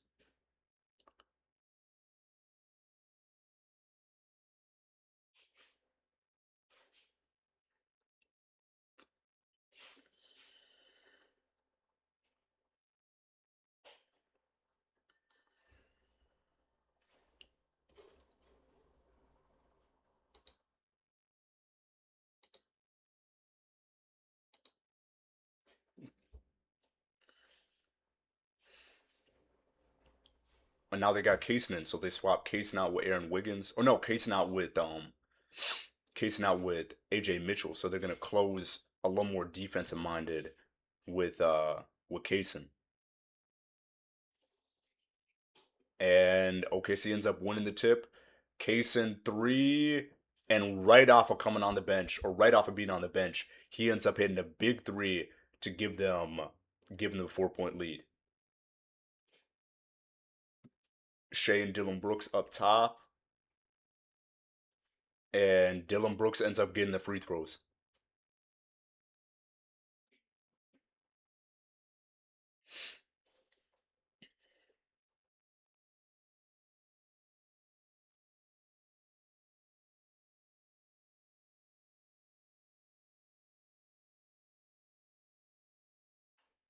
So free throws for Phoenix again. He ends up hitting Dylan Brooks ends up hitting that free throw.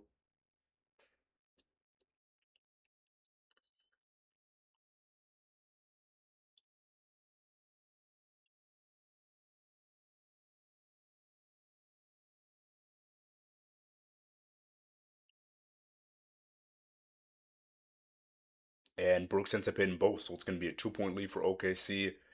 450 going in this game.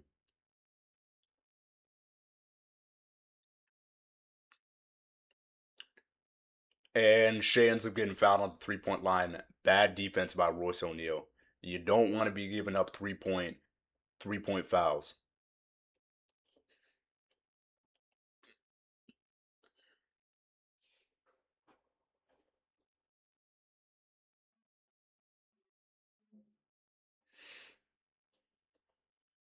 So three free throws for Shea, and most of this has come later in the half because they weren't calling really any fouls for OKC in the first half. But it's still going to be a close game regardless of these free throws. And then if I'm Phoenix, hey, have a lot of trust in the fact that Goodwin is having one of the best 3 point shooting nights he's ever had in his career. So Shea ends up getting those three free throws, getting his total back up to 24 right here. It's going to be a 97-92 game. And a big thing is can OKC hold Phoenix um to no score on this possession, because every single time they've had like a 5 point, 6 point lead, it's been a Phoenix three or a Phoenix free throw. And really good mid range shot by Devin Booker over Shea right there, 97-94. Devin Booker, great at finding the right pace in the game. And J-Dub hits a three, hits a big three right there, 194. And that's 20 points for him. So the big three for OKC, almost at 20-20-20. Royce O'Neal had a good 3-point look, ends up not shooting that. Devin Booker getting guarded up really high, and yeah, he gets 100% gets fouled right there. That's gonna be free throws for him. Um, and yeah, even though he's had a lot of free throws this game, that one was 100% a free throw for him.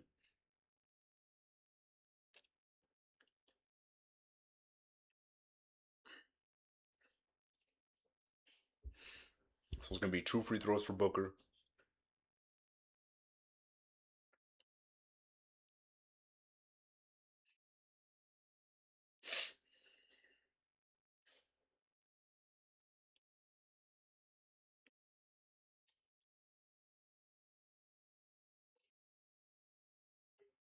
And yeah, they just said Lou Dort has 5 fouls. So I mean, him swapping out will probably just be for Chet or um be for AJ Mitchell. I'm actually really surprised Chet isn't in the game. He's had a great game, and for whatever reason, OKC's going really small right now. Goodwin guarding Shea. Shea pulls up and misses that mid range rebound.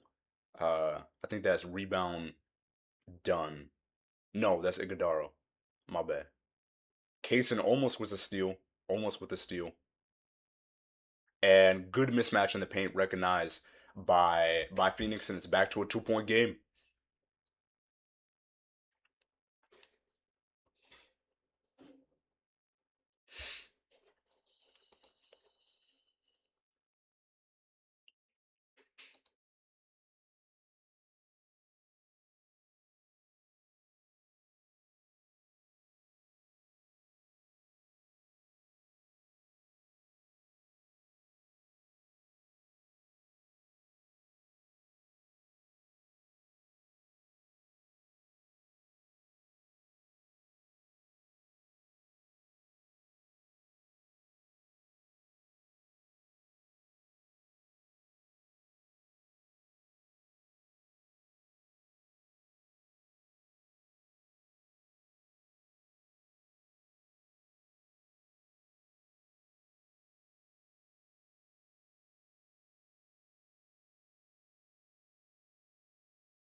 Okay, so it's 198 OKC with the ball.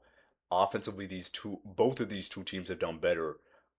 Really good 3-point shooting, like changed by the Suns. J Dub step through Shea, open three look, and misses that open three look. That's gonna be rebound Iguodala. So that could have been a big three if Shea would have been able to make that. Ends up missing that shot. Good look, but just missed it.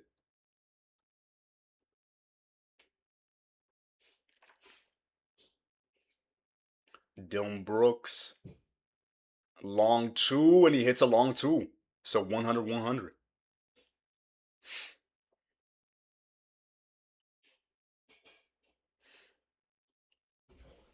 228 to go right here.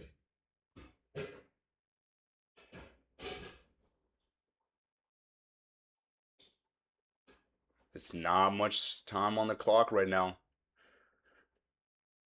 And he ends up missing that three, and it's going to be Phoenix ball. So Phoenix with a chance to take the lead right now.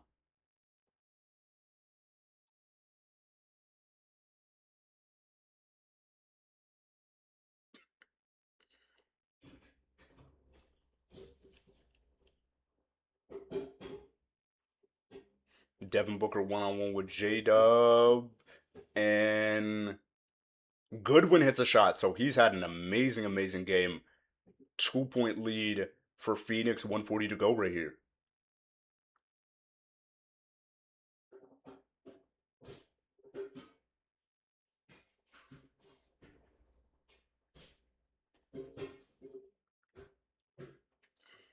So it looks like it's going to be tied. Looks like it could be tied 102 102 after some free throws by OKC. But really good shot making by Goodwin, and lately too really good shot making by Dylan Brooks.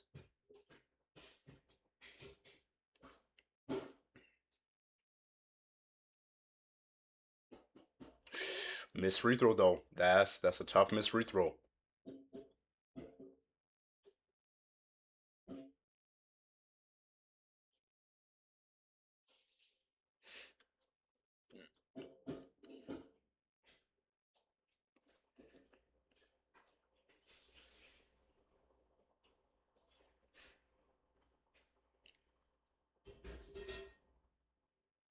And then he makes the second one. So it's gonna be 101 102.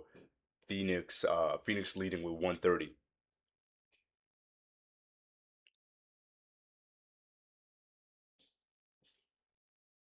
Goodwin being guarded by J Dub, Devin Booker. Caruso's been a good defender on him. Caruso's guarded high or guarding high on him. And Booker ends up missing it and rebound Lou Dort. So yeah, it's getting close now. It's getting really, really close now. It's 1 minute to go. 101, 102. Ooh. That might not be the shot that OKC wanted. That was a really tough three by J Dub. And it's 49 to go, so still a little bit of the game going. 101, 102. Dylan Brooks up top with Shea on him. Devin Booker looking for that screen. Canadian on Canadian. Brooks hits a big three though. Big, big three.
Ooh, shit.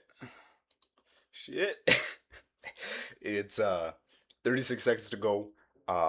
Big win for Phoenix if they end up winning this. Strong win for OKC if they end up winning this. It's 101 105, 36 seconds to go.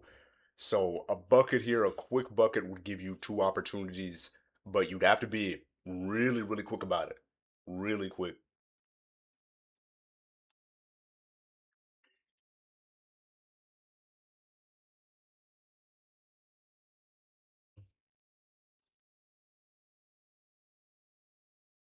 Holmgren gets the fadeaway. So they get it. It's a 2 second difference. So that's not giving you a ton of time. And Suns got to call one of their timeouts. It's 103, 105, 26 seconds to go.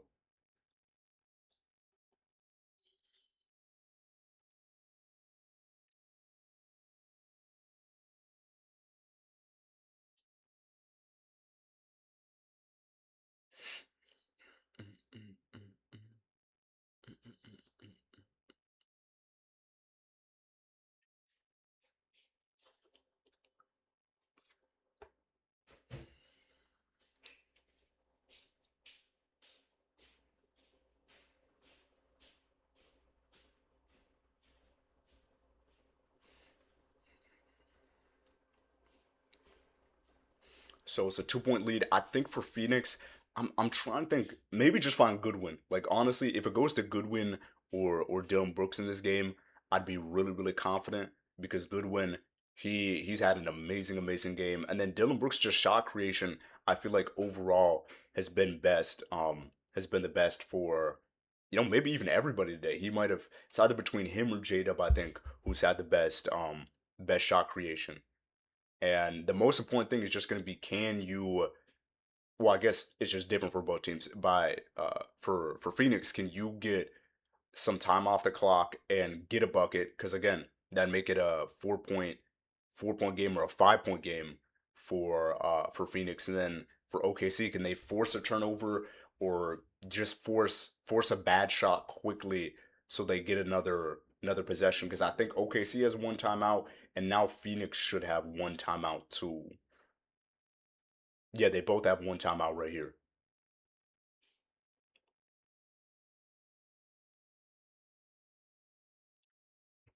And Brooks ends up turning it over. So really bad turnover by Dylan Brooks right there. And I don't know. I don't know what you'd want if you're OKC. Do you try to take down as much time as possible, or do you? Hey, it's gonna be interesting. So OKC with the chance to tie it. Hey, ooh, it's 103, 105, 103, 105, and it's gonna stay OKC ball after some good defense by Goodwin.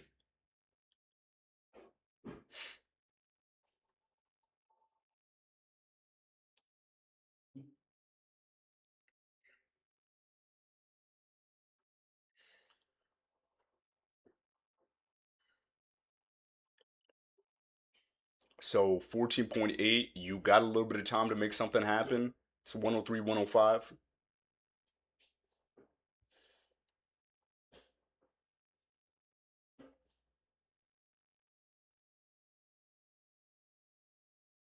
So kickball by Ryan Dunn. I don't know why you call it kickball when it's on the team that's defending versus the team that's on offense. So they're gonna run a reset right here because there was a kickball on the inbound.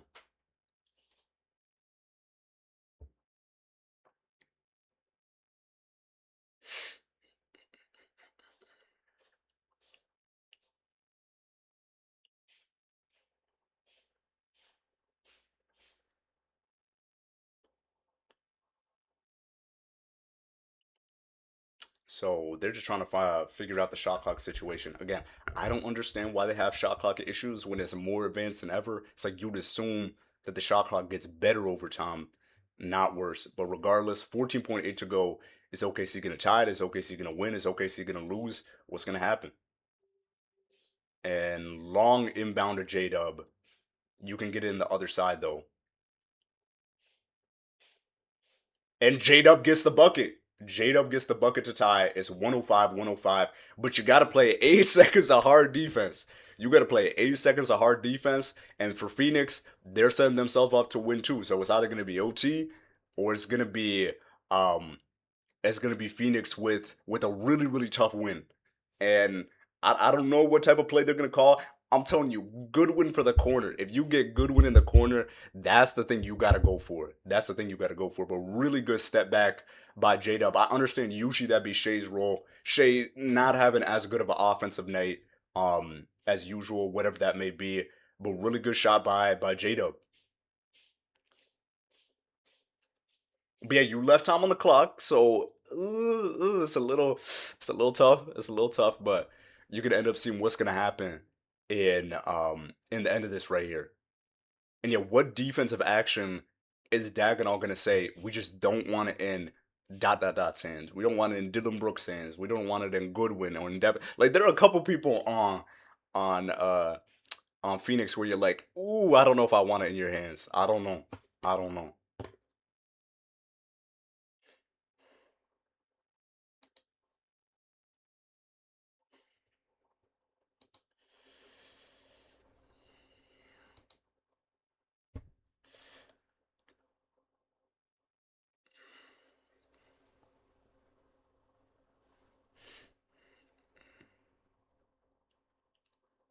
So it's 105, 105, 8 seconds to go.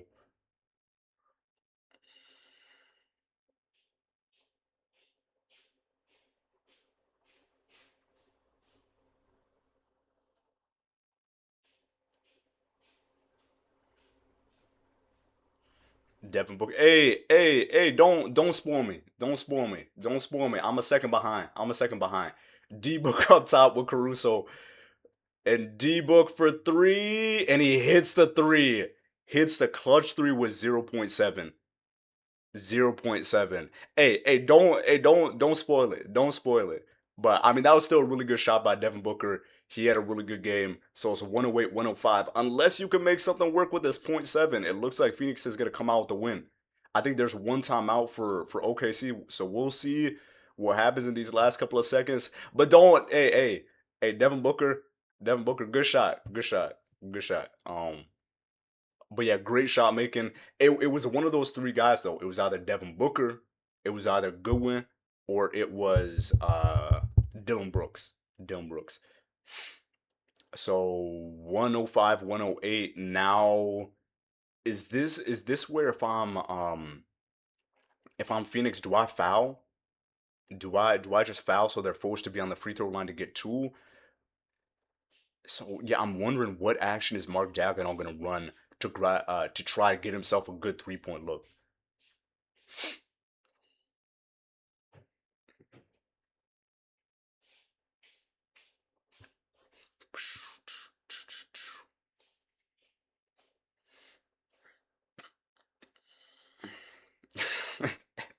So 0.7 to go. We're gonna see what happens. I wish timeouts were like again. It's not me because again I'm not the one in the bench in the huddle trying to get something going. But I wish these timeouts will be like a second long so we just go from one play to the next. But it's gonna be point 0.7.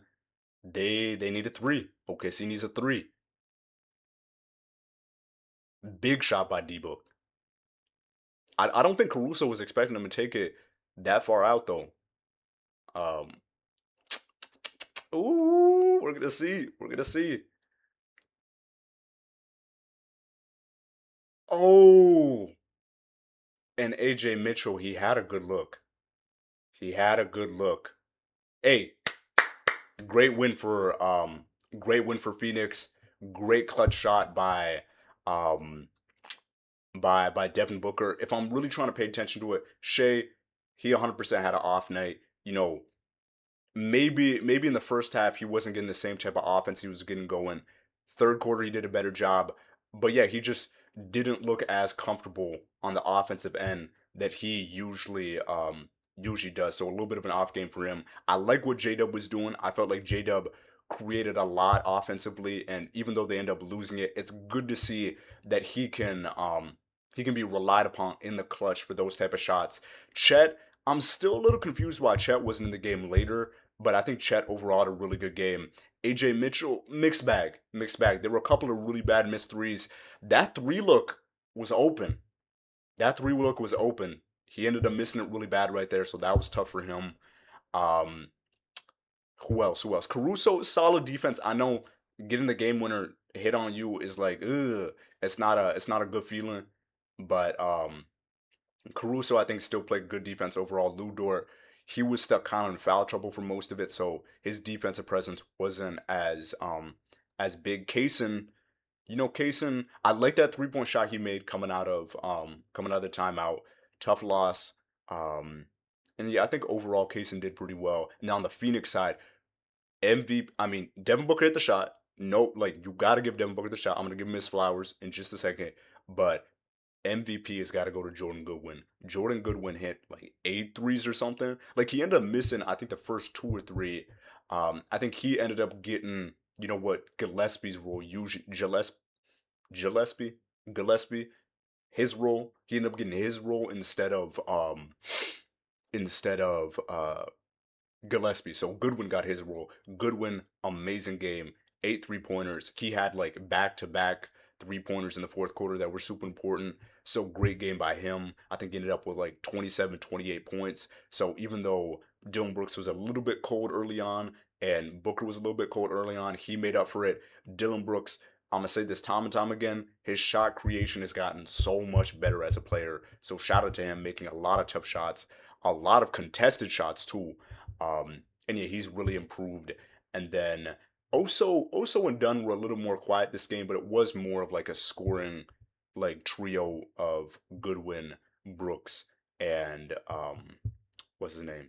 And Booker. Booker, my bad. And Booker. Gillespie, it was a bad game for Gillespie. I think he ended up going like 1 for 7 or 1 for 8 from three.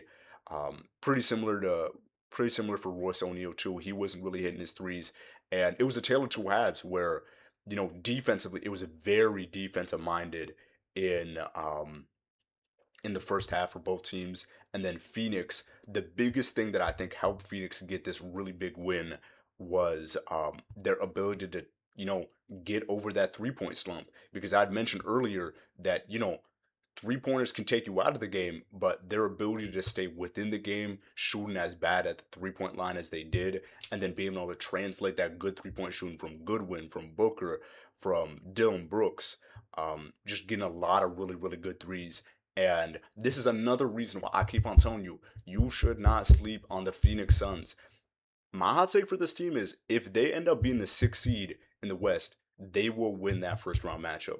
Whoever that 3 seed is, they will win that first round matchup because they're doing this. They just had a big win over OKC without what's his name? Without Jalen Green and without Grayson Allen. So don't sleep on this Phoenix team. I think they're the most underrated team in the NBA. And yeah, just keep on watching them. I think a lot of people were a little low on them for like a week or two because they had a couple of losses, but keep on. If I'm Phoenix, keep on building this momentum. Another good win against another good team. If I'm OKC, a lot of things you could have improved on. I think it was a really bad 3 point shooting night again. Um, and maybe again, I know Shea's the guy that you got to trust, but maybe later in that game, adjust more to J Dub because it looked like he was having a better game for himself than Shea was. It just looked like the shot wasn't as consistent, wasn't as good for Shea as it was for J Dub. And I do wish that they would have trusted Chet more. Maybe he had a bump he was doing with or something, but I think Chet, it would have been nice to have Chet at the end because he hit like two threes too. But great game by Phoenix and really good win by them. And excited to see how much better they get. Again, if they end up being um, a 6 seed, they're winning that first round matchup. And I appreciate any of you for staying in the stream this long. Um, yeah, I appreciate you. Appreciate you for being in the stream this long. And that's gonna be it for me. I don't know if I'm gonna stream tomorrow. I think I think I might because it's there's a big game. I thought there was a big game tomorrow. Let me check real quick. I swear there was a big game tomorrow. Um there was yeah, Knicks Detroit or Knicks Pistons. So yeah, Knicks Detroit, same thing. So I'm either going to be streaming at 6 for that Knicks Detroit game or streaming at 7 for that Phoenix Houston game. Probably the Detroit one because I just did a Phoenix game, so probably going to be New York versus Detroit. And I know I've been covering New York a lot, but they're just in a lot of good matchups. So probably see you tomorrow for that New York Detroit game on 6. And again, appreciate you for being in the stream. And that's gonna be it.